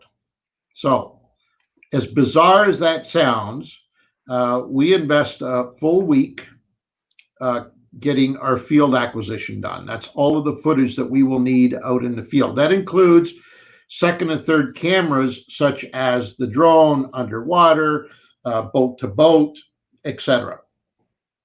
So 3 to 5 days. Doesn't mean we couldn't come out in some cases out after one day and have a show. But we just don't do that. Yeah, we've our show is done for us at that point. A lot of our fishing portion is done in a day. It's done in one day. You know what I mean? And then all the rest of the stuff. Is that the norm? Absolutely not. Absolutely not. In fact, sometimes when we're, together with our peers and that question comes up, we always lie. We always say, a couple days, maybe 2 or 3 days. I don't know. Because what we do is ridiculous. To take 5 production days for a full crew is ridiculous. And that's not even the most ridiculous part. The most ridiculous part is that once that's done, it goes into post-production. It comes into Pine Post-Productions to get posted. And that can take up to 14 working days by a whole post-production crew. So that's even more ridiculous. We spend way too much time doing what we do. But you know what? We love being able to put together those cool, little packages that tell a story from beginning to end. And it keeps, I'm one of our biggest fans. I love watching the stuff. I love sitting there watching a Fishing Canada episode. And I just love the fact that it's a very nice, concise package. It's not just fishing. It's a whole package. So do you realize that Daryl Karanzi in 5 days has 15 episodes done? Yeah. Daryl has been known to do 2 complete. The guy that didn't give us the cookbooks yet, by the way, Tim. What's going on? Who's in charge of getting these cookbooks, by the way? Who's supposed to be in charge? No, not me. I don't cook. I can't cook. I'm terrible. How many actual hours of actual footage is shot that doesn't get used per episode? Mike, can you come on, Mike? That's huge. Can Mike come on? Michael Moore. There you are, Michael. That's a perfect question. I'd like you to answer that, considering you're the guy who wastes all that footage. That's a challenging question to answer because it changes based on the shoot, right? How the shoot goes. Sometimes there's, it can be tough depending on the conditions and everything. As you guys are very open and honest about, sometimes things are tough and it can be a challenge to make sure that we have a good quality episode. Other times we go out and it's just bonkers for 3 full days on the water, and honestly, sometimes there's probably enough footage left that could have made another show, or two, or at least a good example would be this season we did the shoot at Anderson Lodge. If viewers remember that episode, which was Lac Seul. Yep. We had Steve Neswicki was there. Pete and Ange were both there. So we shot so much footage in so many different places of this huge body of water. I mean, it was like a puzzle that could have been assembled a million different ways. I bet you there's 10 hours of footage that could have been used in a show, but ultimately just didn't fit in the show that we thought was ideal, right? The show that we kind of wanted to make. So that's 10 hours of field product to come up with an 18-minute show. How's that? Something like that.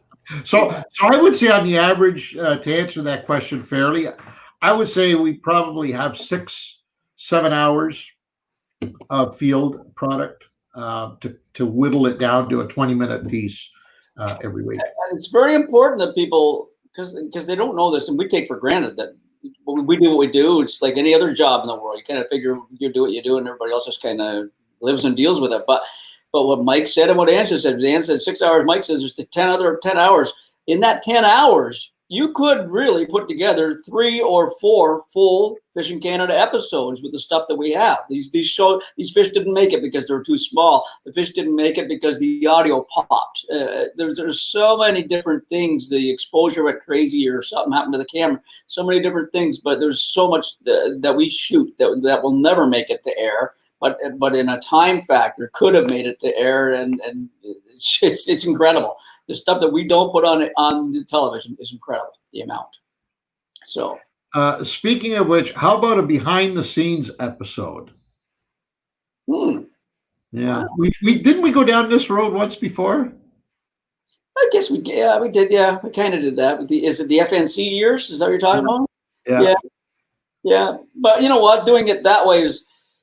Yeah, we got caught in, like, behind the scenes with us is from the word of saying, "Oh, I lost a fish," to "Shit, son of a bitch," or worse. So you can't put all that stuff out of there because we are normal guys out there in the bush and what we do. But aside from that, it depends. It might be good to do we'll do that internet-wise for sure. We're going to be doing that. Ange and I are shooting more web stuff this year, so it'll be kind of behind-the-scenes feel to it. So maybe that can give you the behind-the-scenes look, and then the regular show sits as it is. But what are you laughing at? Oh, Chris Hockley. We're going to read his in a minute here. Let's get to Chase. What are your top 5 tools you carry with you when fishing? Wow. That's awesome. Now, I'm going to go on an assumption, not including electronics. So I'm going to go on the assumption that you're talking during a shoot.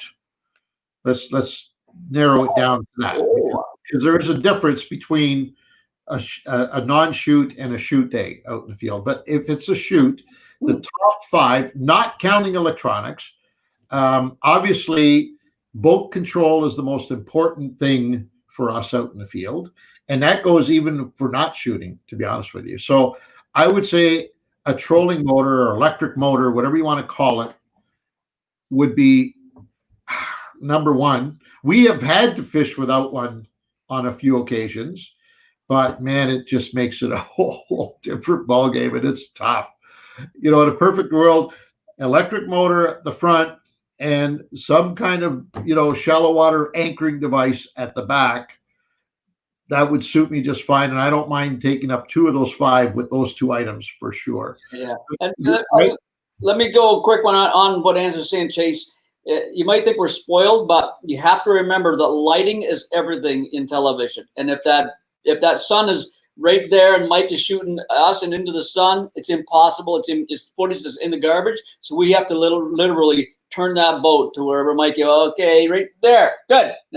Now hold it there with the trolling motor. It's very difficult. Trust me on that. So what Anne's saying is cool. And take it one step further. It is vital and critical in shooting, but it's the same in fishing. Really, at the end of the day, what our field producers ask us to do in order to get the perfect shot is also what we should be doing in order to put ourselves in that perfect fishing scenario, a perfect fishing position. Casting shadows on top of our fish is not a good idea. That generally happens if you got the sun behind you, right? So you want the sun in your face. I got all those things.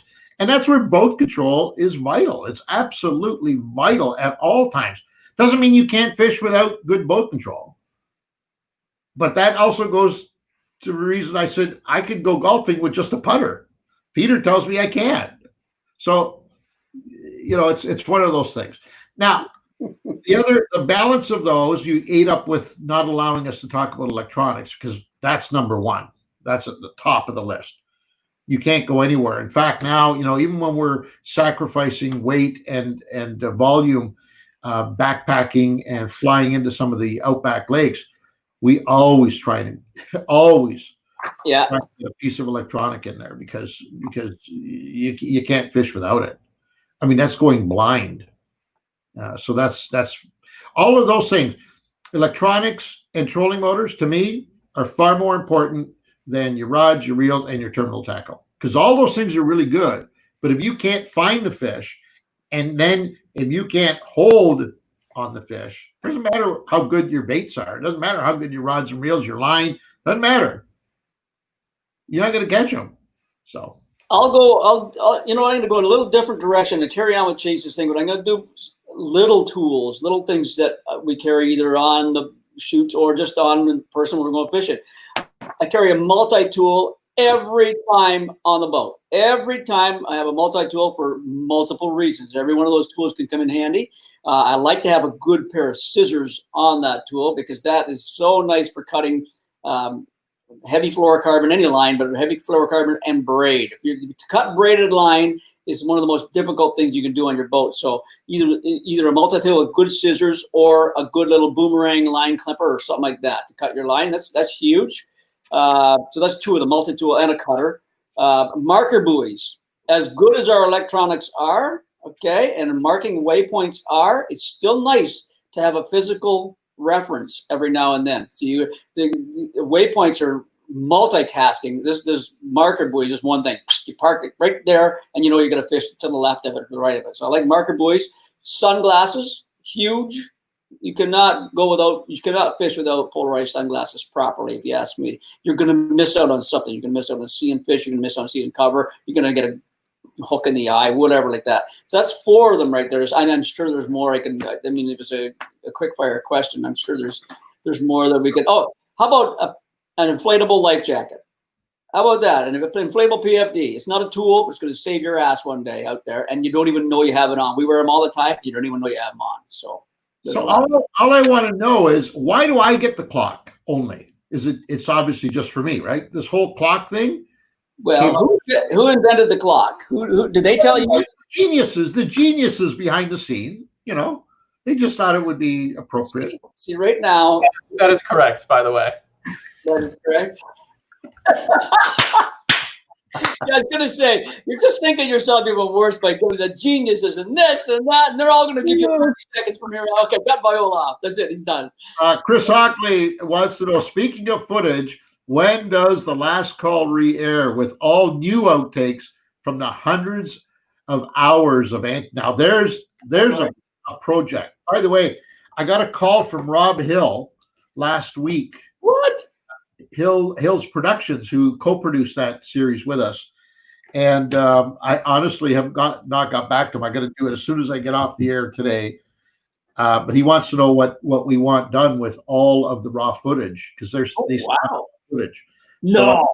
Yeah, I got to get him to send it here. Can you imagine the gold that we could mine out of The Last Call raw? But hey, Chris, there's a project for you, man. You could be the producer on that one. You get a chance to sit and wade through that whole. I don't even know. We had 13 cameras rolling for 14 days, so you figure out how much footage there is on that one. Yeah. But the gold that would be involved in that, oh my God, that was great. So, Larry Wearing, I have a neighbor who likes to disrupt my fishing. Wow. Ever have to deal with an anti-fishing activist while out fishing? How did it go? I told that story a while back. I'll let it go again. Is where I was going into a fishing a bay, and a guy standing in the bay at the end of his dock, and I thought he was just in there to say hi. And now he says, what Don Cherry said? If you fish my dock, I throw a rock. And he fired a rock at me. And then all of a sudden, I thought it was a joke. Then he threw another rock at me. And I told the guys, but end of the story, I called the cops on him and had him charged because he was a total asshole. He hated people in his area fishing his dock, his bay. It's there for his kids. It's there, blah, blah, blah. What a dickhead moron this guy was. And he almost hit us with rocks. And I almost hit him back with a jig in his head because I took dead aim at him and I cast a jig out and I stopped it with my thumb right before his forehead, and he shut up after that. But yeah, we've come across a bit of it before, that's for sure. Yeah, and you know what? It's and by the way, that's Pete's time, not mine. I'm just that was okay. I'm adding a little bit of color. Oh yeah. I love this. Go, you're wasting time. So once again, it's one of those delicate issues, right? Because I can also sympathize with some of the cottage owners on the real high traffic fishing lakes. Mm-hmm. Rice Lake comes to mind, any of the quarters for that matter. Yeah. And I know out west, I can name you lake after lake that's highly pressured. And I can almost sympathize because here's this guy or woman, they've worked hard all their life. They saved their money. They got this little piece of heaven, this property that they had put everything that they worked for into it. And they just want to get away for the weekend. They don't want to see anybody. And then you get some goons coming into your lagoon with this big shiny boat and throwing stuff at your dock and your boat, If you don't want to see anybody, why are you buying a cottage on Rice Lake? Because I believed that I thought that it was going to be my little piece of heaven, my getaway. If I knew that everybody who ever bought a bass boat was going to come visit my dock every single Saturday and Sunday, I would not have bought it. But you know what? It's too late. I've already bought it. I have the ownership. I get it. So all those jet skiers out there are okay. All those they're terrible. Okay. The pontoon boaters are okay. No, they're worse. They're even worse. There's more of them. They don't come into my bay. They don't throw stuff at my dock. Jet skiers don't come into your bay? No, my little cove. Every friggin' bay. No, my little cove. They wake and jump and they do their hoopy doos and doopy hoop. Oh, shit. Oh, my God. They're the worst. I had a guy on Rice Lake one time. I was going to fish his dock. I was going to fish a bunch of docks in a tournament, and he comes walking out on his dock with his broomstick, and he just kept going, thump, thump, thump, all the way out, just kept booming. And then I had another guy that took his garden hose, and he had a powerful garden hose, and he put that on. He says, "You're not fishing near my dock," and he turned that sucker on, and he tried to soak us with a stick. And I stayed like 5 feet from his spray, and I started casting, just casting, and said, "There, take that, old man." So I learned a very valuable lesson a long time ago. I fished with a gentleman by the name of Larry Allard. Larry is the roughest, most. But not many people like Larry when they first meet him. Yeah. Let's put it that way. He's a big man too, but a real scruff of a man. You know what I mean? Like he's always got a scowl on his face. Larry taught me a very valuable lesson years ago. And that is, if you're going to fish a dock and the owner of that dock is on it, ask him permission before you fish the line. Ask him permission. It's not a big deal. Say, "Sir, excuse me, do you mind if I fish your dock?" And if he says no, say, "No problem, sir. Thank you." Off I go. There's 1 million docks on every lake. Surely to God, you don't have to fish that one. Right? So he taught me that lesson, and I hold true to it today. You know that. I feel uncomfortable fishing somebody's dock. Okay. You got me wrong here. I didn't even get to near these docks when this guy put the hose on me, when the guy started smashing and all. I'm just coming into the bay, and they're already doing it. When I come to that guy throwing rocks, I'm into the bay. I can't even cast to his dock yet. They're already preempting this whole little deal with this aggressive nature. You remember the German guy back in that little crappy bay on Bald Lake? Oh, he hated us. He just "That's for the kids. You get out of my bay." He had that friggin' accent going. He was giving us shit. Oh, he hated us so much, man. I know. Anyways, you got to use common sense. And yeah, it bugs me because it's not their water and you can legally fish it and all that stuff. But at the end of the day, you need that. You're out fishing because you want peace and tranquility and enjoyment. You don't need the hassle of a confrontation when you're out fishing. Yeah. If somebody does that, turn around, have a nice day, and off you go. That's all. I'd like to ask, this is Rick Cole, what would you consider the best walleye techniques for Algoma region in July? And first of all, Algoma region, how many hundreds of thousands of miles is it? Like, holy smokes. Walleye Algoma. Well, so how about this let's re-ask that. So if I could only use one presentation to fish walleye in Algoma, what would it be? Just presentation, not necessarily the bait. For me, drop shotting. There, you're up. I would use a jig. How's that? Now, I'll guarantee you in July that if he put a leech on his drop shot and I put a jig on my minnow, or a jig on my leech on my jig, a leech on my jig, with a leech on either one of those, we'd do really well. on either one. So a jig and leech or a drop shot and leech, and you will do really well on those fish in July. How about artificial leeches? Has anybody ever done really well? And Chris is still on with us here. Maybe he can answer this one because he's a little closer to that bait business than we are. Is there an artificial leech that works as good as a real leech? Is my question. So, Chris, I'm putting you on the spot. I'll let you mull that one over for a minute.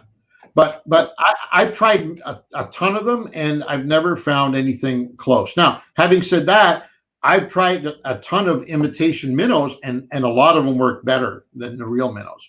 But leeches, not so much. That's funny because we'll drop shot those crazy looking shad-shaped worms on smallmouth and just beat fish up with it.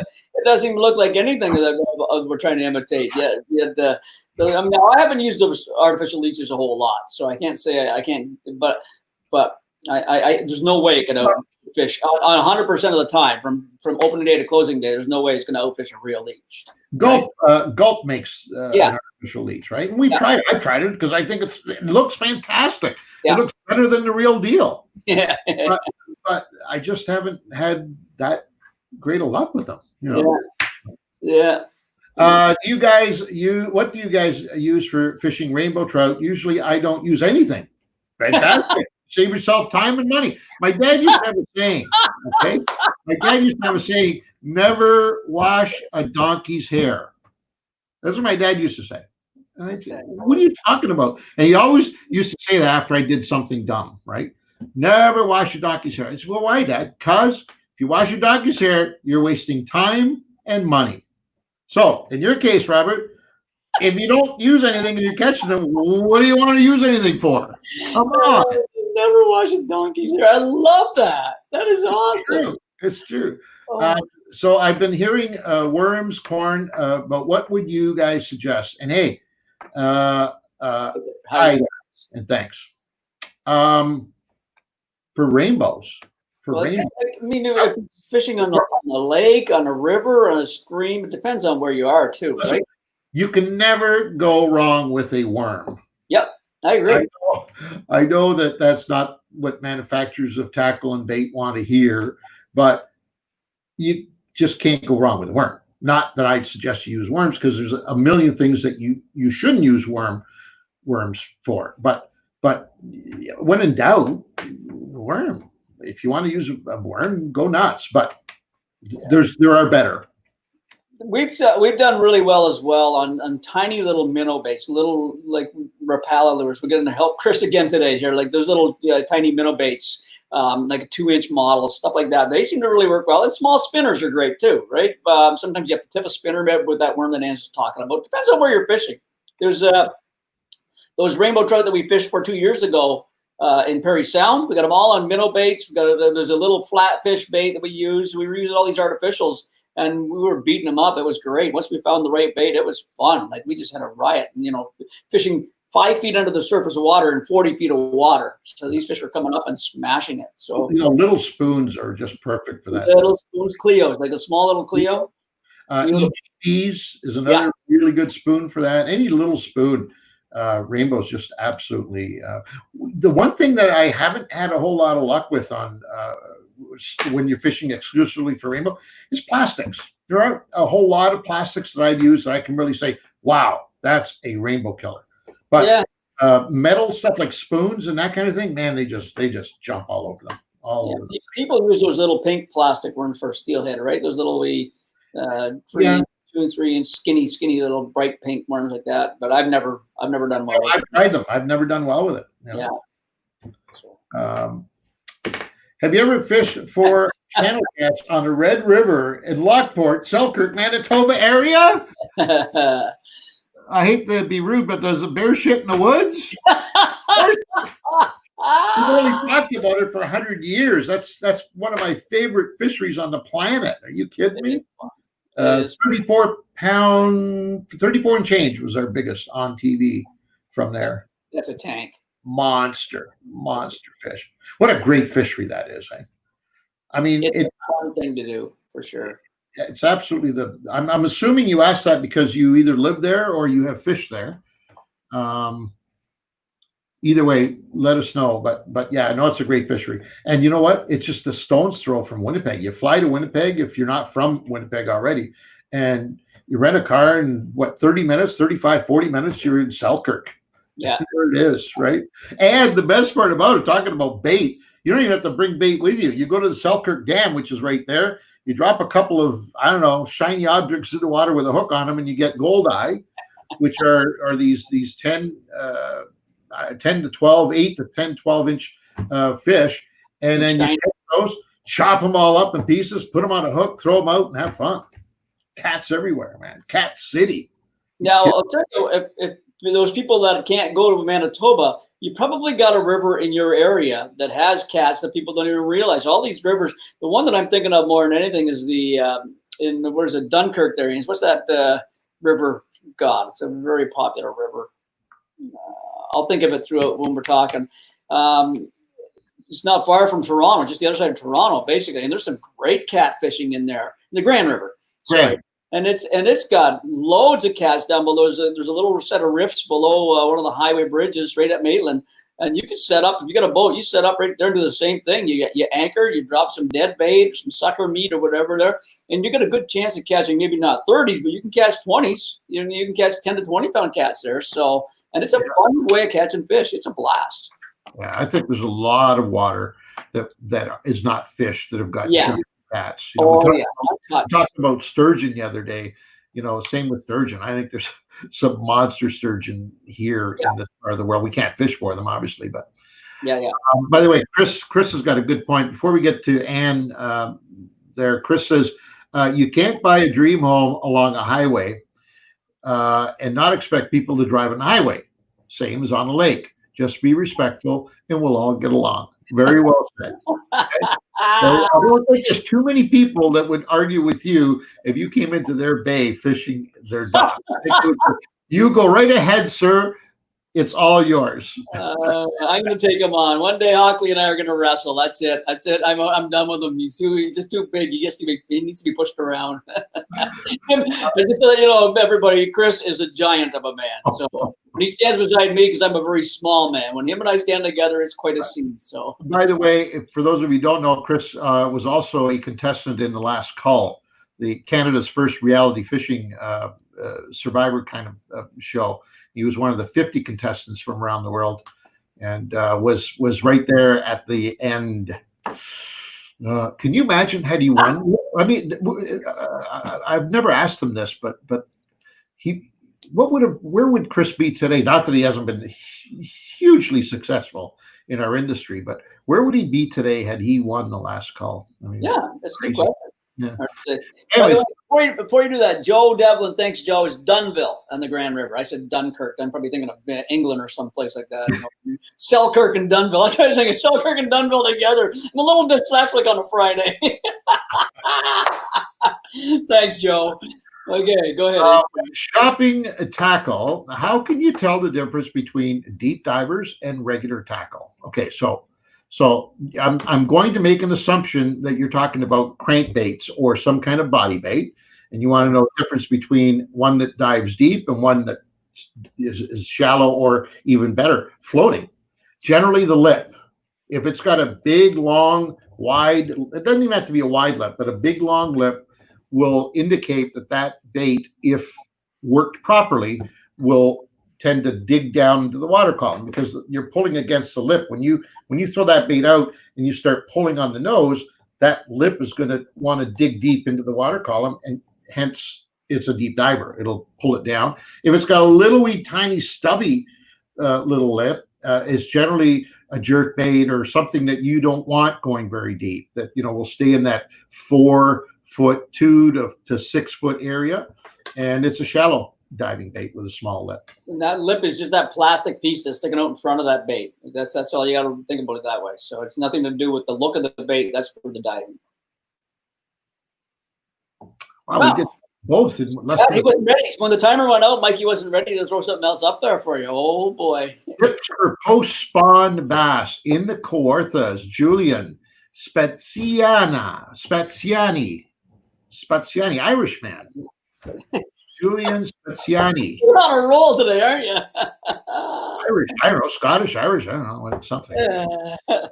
Julian, tip for post-spawn bass. All right, in the Kawarthas. Perfect. Great question. I'm going to answer it very simply. You can put the clock up, Mr. Timer. Thank you. Go to fishingcanada.com and go to Bass Smart, a blog that was posted, I believe, 2 weeks ago. Bass Smart Part 2 has all the answers for you. Everything you need to know about post-spawn, where they're going to be, where they hang out, and how to catch them. But a short, simple answer is that before you can find post-spawn fish, you have to know where they were pre-spawn and spawn. Once you've identified those locations, figuring out post-spawn is not that difficult. They don't, contrary to popular belief, they don't go to the other side of the lake. They don't move 100 miles from where they spent the early part of the season. They go to their post-spawn and summer home within that same vicinity. All you have to do is know what to look for, and it's there. That's it. I did it in exactly 0-0. 1 minute, you were on the nose, buddy. You were on the nose. Peter? What makes worms such a good bait, considering that worms are not natural food to fish? They will actually drown in the water. Calvin, I'm going to answer that question with my very simple answer is I've often thought the same thing. That's it. That's all I can say. I've often thought, why the hell do these stupid things work so well if they don't belong there, right? I don't know, honestly. One of those mysteries, isn't it? You can understand leeches, you can understand minnows, you can understand frogs, you can understand everything that we use, except the #1 fish catching natural bait in the world, a worm. Yeah. And who was the first person who picked the worm up off the ground and said, you know what? I'll bet you fish would love this thing. Oh, I'm gonna tie this up and I'm gonna throw it in the water and fish are gonna jump all over it. You watch. It's great. It is. Yeah. Oh, hey, there you go, Angelo. What's your favorite Carolina rig plastic bait for catching smallies in deep water? Wow, that's a good one because we have a few that we work with, right? You want to take a stab at that first, or do you want to? First of all, I want to give you a quick story about Carolina rigging for smallmouth bass. Had you asked this question of us, 6 years ago, first thing we would have said, Carolina rigging for smallmouth bass? What the hell are you doing? They have bass, smallmouth bass in Carolina? Come on, what are you doing? That would have been us, honestly. I'm not making this up. But about 6 years ago, we discovered it, not by accident, not because we're brilliant, because somebody told us they were doing it. And we both looked at each other and said, this guy's an idiot. This guy's an idiot. How can you Carolina? And not only was this person using a Carolina rig to catch humongous smallmouth in deep water, but he was using Carolina rig, heavy-duty Carolina rig. He was using like 20-pound, 25-pound test line. It was 20-pound monofilament. That's what it was. 20-pound monofilament. We looked at each other and said, oh, obviously this guy's an idiot. We better not waste a whole lot of time here because he's misleading us. And before the end of that day, I believe, at some point, it got to us and we thought, I wonder. And so we rigged up because we didn't have the components with us on the boat at the time. We weren't in that mode, but we rigged up what was, a reasonable facsimile to a Carolina rig. And in fact, the very first fish we caught, we were having lunch, right, Peter? Yeah. So the bait that he put us onto when he showed us this, it was a 6-inch lizard, just a curly tail lizard. The normal, and again, a normal largemouth bait down in the States, in the U.S., quote, in the States, not that it doesn't work here. So the best part was we were doing lunch and Ange had set his rod right down to the side of the boat. Just said, let me just set that there. And we're drifting in the current. And he's got the weight's down there. I guarantee you the weight, because it was an ounce weight or something like that, real heavy. And you had a nice 18 to 3 foot lead, whatever, 18 inches, 3 foot. And then all of a sudden eating the sandwich. He goes, "Gee, I think I got a fish on here." He grabs a rod. Whoa, up comes this freaking 4.5 pound black smallmouth out of 30 feet of water. And we go, oh, and it didn't take long either. We looked at each other and said, did that just happen? Yeah, that just happened. Pulls it off. We're laughing. Okay, it's a fluke. Okay, he drops it down again. 3-pounder. About 2 or 4 minutes later, this is with a sandwich still in his hand. Okie dokie. Maybe we're onto something here. Maybe. So that was with a lizard, with a curly-tailed lizard. Since then, one of our best big bass, big smallmouth producers. This is not going to get you a limit of fish, but if you go to the Mega Strike Company, it's called a Mega Bug. Bobby Urig has this bait called a Mega Bug, and there's a small version which works too, but the big Mega Bug, it's hard. The problem with that bait is it's so wide that it wants to roll on that Carolina rig, right? So you have to hook it up properly. You get it hooked up properly, that Mega Bug will catch you the biggest smallmouth bass in the freaking lake. It is such a nasty bait, and it doesn't. We've played with colors, but it doesn't seem to really matter. The colors didn't. But he's got a bunch of colors, and they all worked good. That red and black is pretty good, though. Red shad, I think it's called, and it's pretty outstanding too. So, and any craw baits, a lot of craw baits will work on a Carolina rig for smallmouth. And they don't have to be big. That bait is bulky. You can have a nice smaller baits too. A lot of this little craws will work too. So, a great system for sure. And the thing is, up until that point, we would have never used that presentation for smallmouth. But if you look at smallmouth through a camera lens in 20 feet of water, 25 feet of water, and watch them in a current situation, watch what they're doing and how they're behaving, you can understand why drifting a Carolina rig is the ideal presentation, because they're up off the bottom. Those fish are sitting, generally a foot to foot and a half off the bottom, and they're just looking down for stuff, right? They're kind of hanging in, waiting for things to come rolling into their area, and just looking for opportunities. Well, that Carolina rig is perfect because you're basically rolling right up into their strike zone. You're in that 12, depending on the lead that you've got and the current speed and the weight, but you're in that perfect strike zone. Like you're literally rolling it right into their mouth. They're just sitting there with their mouth open, waiting for your bait to go in. And if it's a big, juicy creature-looking thing with tentacles and arms and legs, and I'm getting hungry just thinking about it. It worked. Not many people use it. I mean, it's definitely one of those zone baits. There are areas and zones within our fishing waters that really call for that kind of presentation, and way underutilized, in my opinion. And you got one last point on that one is you gotta kind of pick and feel your bait choices too, because we've used. The more buoyant a bait is, it doesn't seem to work as well. It almost pulls up too far on your sinkers. Their line is almost straight up and down. You want that bait to be closest to the bottom, but like Ant says, it bounces up, but it goes back down. There's a lot of free flowing. If you have a floating bait, like the Xenon products and all that stuff, they might not be so much. There's we use a craw that's got some air in the claws. I think it's one of the Yamamoto cycle gat. I think it's a nice looking bait, but it's not really set up perfect for that Carolina rig. A regular Yamamoto craw work better. So you have to have a bait that's kind of neutrally buoyancy. Not floating is not always good for that in that case. So, by the way, Tim Shearing says, and this is for you, Michael. He says, "I don't like the timer. Let the boys talk." Thank you, Tim. I appreciate it. It's been more distractful than useful. Okay, there you go. Thank you.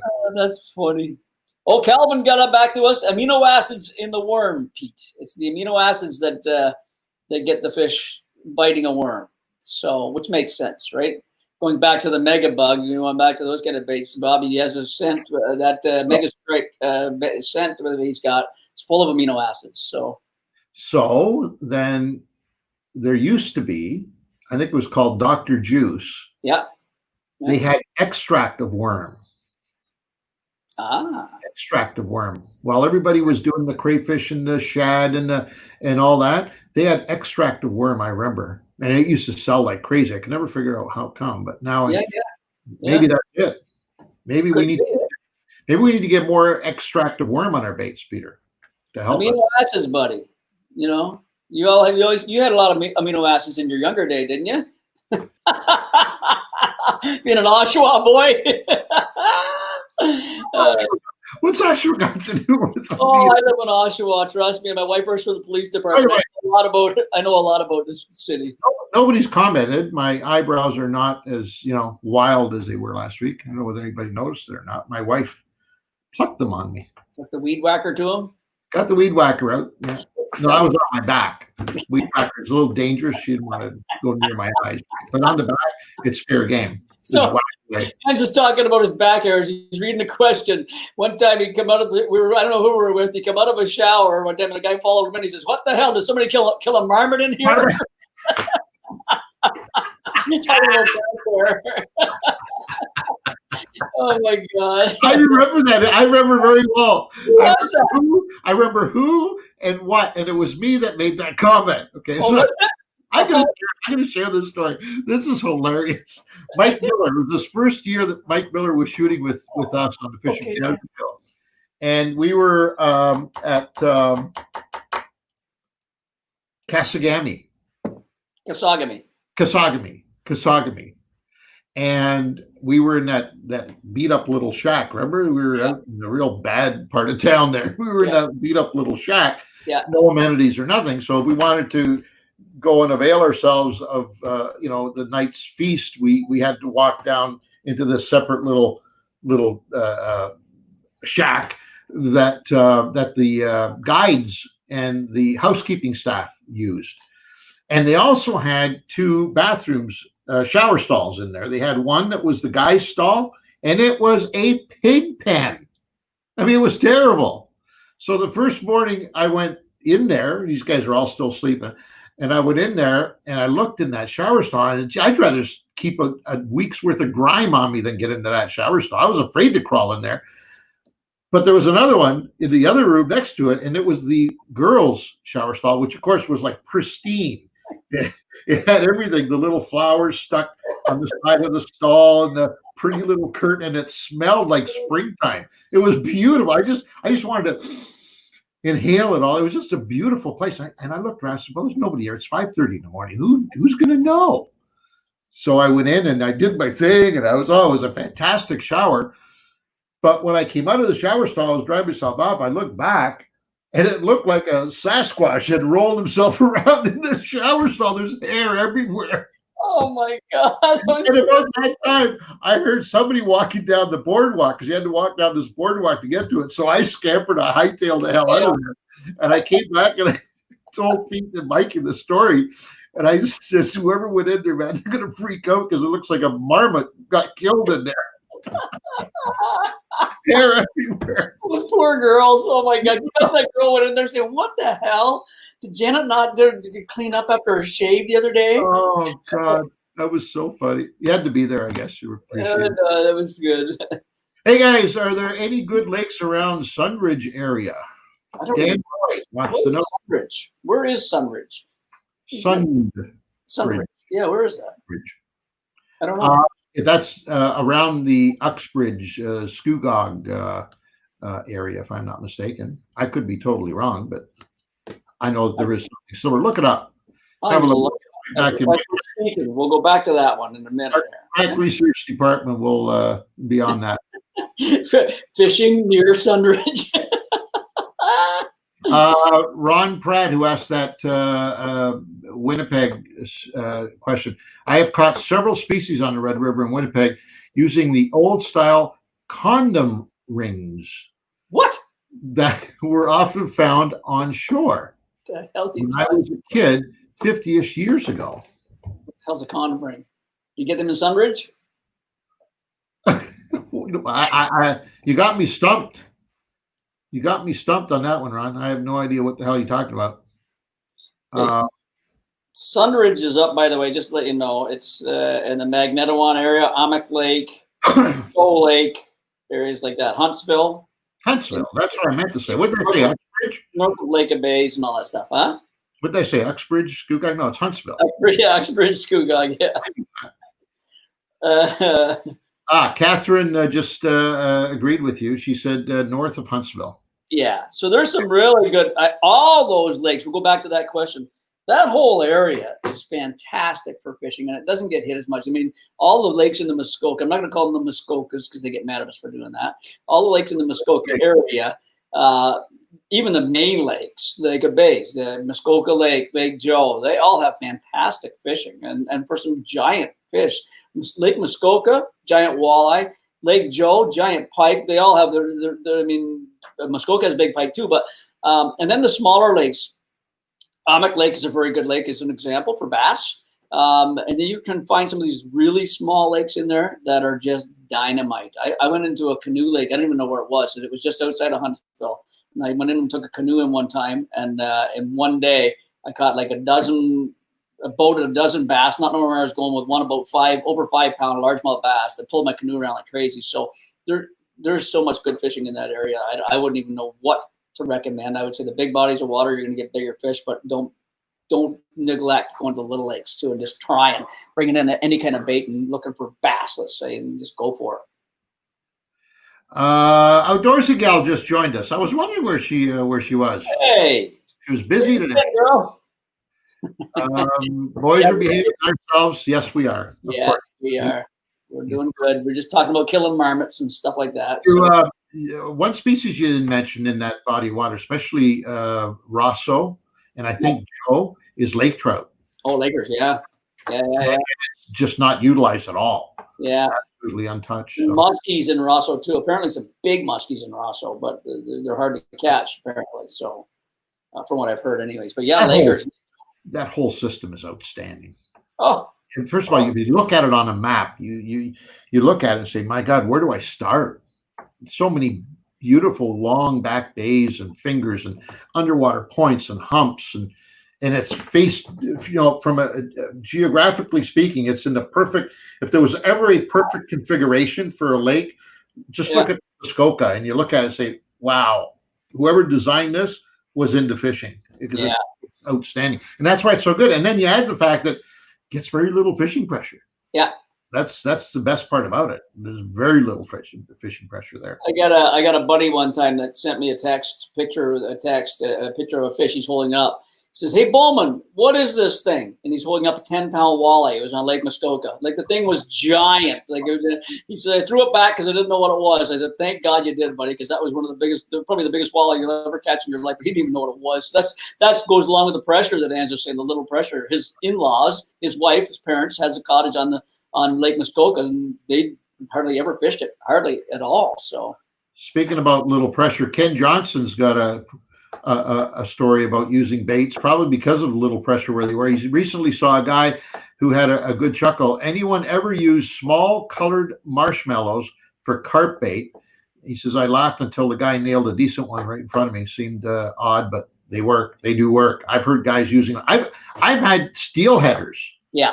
And one in particular who I think still to this day is probably one of the most proficient steel headers certainly in this part of the world.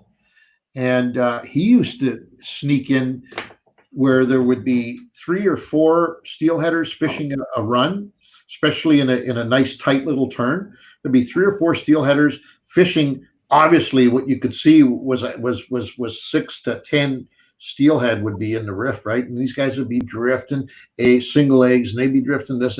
He used to come in there with marshmallow, and nail them like crazy. Regular basis.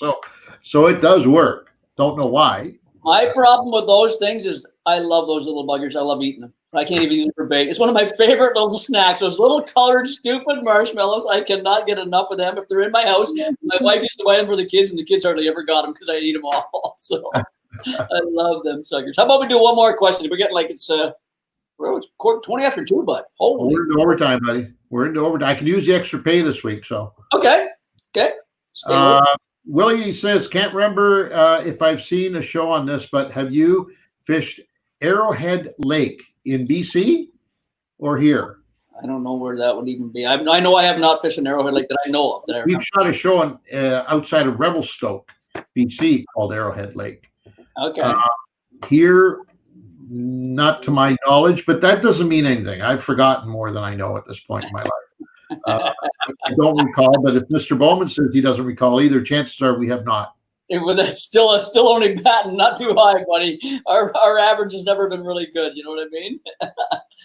Ron Pratt says, we used to call them white worms, the base of old condoms. Like, what? That's twice now we're talking condoms. It's that same guy, I think. Yeah. They cut the base off of an old condom. There's got to be something wrong here. There is something so wrong with this conversation. Where would you find the old condoms, Ron? That's what I want to know. That's a bit of an issue going on there too. So, anyways, I think that'd be it. We got some more there, but they're not type of questions we can sink our teeth into. So, I just want to remind folks about a couple of things. The new month is here, and so that means that we're starting all over again with the Mercury 2.5 giveaway. By the way, like, do you think you geniuses behind the scenes could put up the winners? Who won the motor this week? Does anybody know? They're from BC. They put it up. Did they? Yeah. You're muted, Mike. It's on the website. Is it? No. I mean, here on this platform. It's definitely up on Facebook as well, I believe. Like I said, like on this platform, do we know who? Do we like? Could I say, oh, by the way, congratulations to Bill Smith from Arkansas who won the 2.5? I can see if I can get the image here and put it up. If we could, I don't want to trouble you, and I know you're busy trying to figure out the clock. And as well, Michael, while you're at it, we gotta let's let the people know what's gonna air tomorrow on the Fishing Canada show, because I think the boys got a little something made up for that too, so we can throw that in there too. Would be nice. There's always a sense of anticipation when we're hiking in any of these little small lakes. I love this kind of adventure. This is so cool. Whoa! Easy, mama. This is nuts. Look at that brook trout. I got him. An Algoma piece of gold. This I highly recommend. Easy. Wow, look at her go crazy now. That is what the Algoma country is made of right there. The boys told us to prompt the show for tomorrow, so that's going to come on at 8 o'clock tomorrow morning. Oh, I love it. Like you call stuff out and it just boom. It's like they had it queued up for you, eh? I asked for stuff. Yeah, maybe. Jordan just came to my door and told me not to forget. We'll see what happens. I forgot. Yeah. There's no doubt about it. Big deal. If you want it, I'll try and do the best. But for you don't even have to say the full sentence. So you just come up with 2 words and boom, they got stuff queued up for you. I got 2 words for you right now, pal, but I don't know if the rest of I think these people would like to hear it, but I don't think I should do it right now, okay? No, feel free. I have no problems at all listening to you. Okay. No, the winner is Dave, and I was right. It is Dave. Mike, the only mistake you made, you should have covered Anne's face and left me open. That's you should have done that. Would have been the best. I'm surprised they didn't. Winner is Dave Smith from Houston, Ontario. BC. Houston, BC. That's what I said. BC. Ontario. Viola, read all the words. That's the matter with you. Congratulations. We're getting some BC winners. I think that's our 3rd one in the last 14 months, a little over a year. Nice. So good for Dave. Was the Garmin girl not from BC as well? Yeah. And then there was another Mercury motor, 9.9, we gave away out in BC. Right. There you go. Want to remind, you know what? I mean, it doesn't matter where they're from. It's the effort. All of our winners, by the way, just so that you know, every single of there has not been one winner, and we have given away a lot. We have given away 16 outboard motors to date, and we've given away Garmin units to date. And not one of those winners came from a single ballot entry, meaning all of the winners have put some effort into it. In order to get a chance to win a free motor, there has been some effort, and they have been in there every day putting ballots in the box. All I'm saying is get in there often, like every day would be nice. Every 24 hours, you can go in and enter a new ballot. We have 2 contests going right now, and this is important. two separate parallel contests. One is for a Mercury 2.5, which is a great little motor. And the other one is for a Princecraft boat, motor, and trailer. 14-foot Yukon with a walk-through design, which is really cool. And a Mercury 20 horsepower 4-stroke and a trailer, custom trailer. And in order to win both of those prizes, you have to enter both those contests. Entering one does not get you in the other. If you want a chance at both, you have to actually enter both. So get out there to fishingcanada.com and give yourself a chance to win. Give yourself, never mind Dave Smith from BC, give yourself a chance to win. And hopefully next week we'll be calling your name out. Next month. Isn't it? Go ahead. Next month. Not Well, I can call her name out next week if I want. So there. That means you're cheating. That means you're cheating. No, I didn't say they won. I didn't say they won. I could just call their name out. Why can't I call their name out? You're the epitome of that saying, suck back and reload. Suck back and reload, Viola. So a couple of other things. Don't forget that ICAST information for, actually it's not next week, so it'll be the week after. We'll remind you next week as well. For those of you who join us every Saturday morning on the radio show tomorrow, we will be doing our final radio show for the summer tomorrow. And that's a first. That's a pandemic first for us. We've always broadcast 52 weeks a year, but because we're now getting ready to do the sprint to the finish line as far as shooting shows and getting out in the field, we something has to go temporarily, and that's going to be the radio show. We will keep this live webcast going for as long as we can. I don't see why it will come to an end unless we're in some remote area where we just have no connectivity at all to anything that resembles an internet signal, in which case we'll let you know, but we do intend on keeping up with it. And so if you think of any guests, folks, if you have any guests in mind that you want to see, just give us some ideas. We can't guarantee it, but we'd love the ideas to work with. So please don't be shy on that one. info@fishingcanada.com would get it there. So. And also let us know what you think of the new clock idea. Let me know. Don't let Mike know. Let me know. All right. We're going to run. Have yourself a great weekend, everybody. Get outside, but stay safe. Thanks for joining us. We'll talk to you next Friday. See you, folks.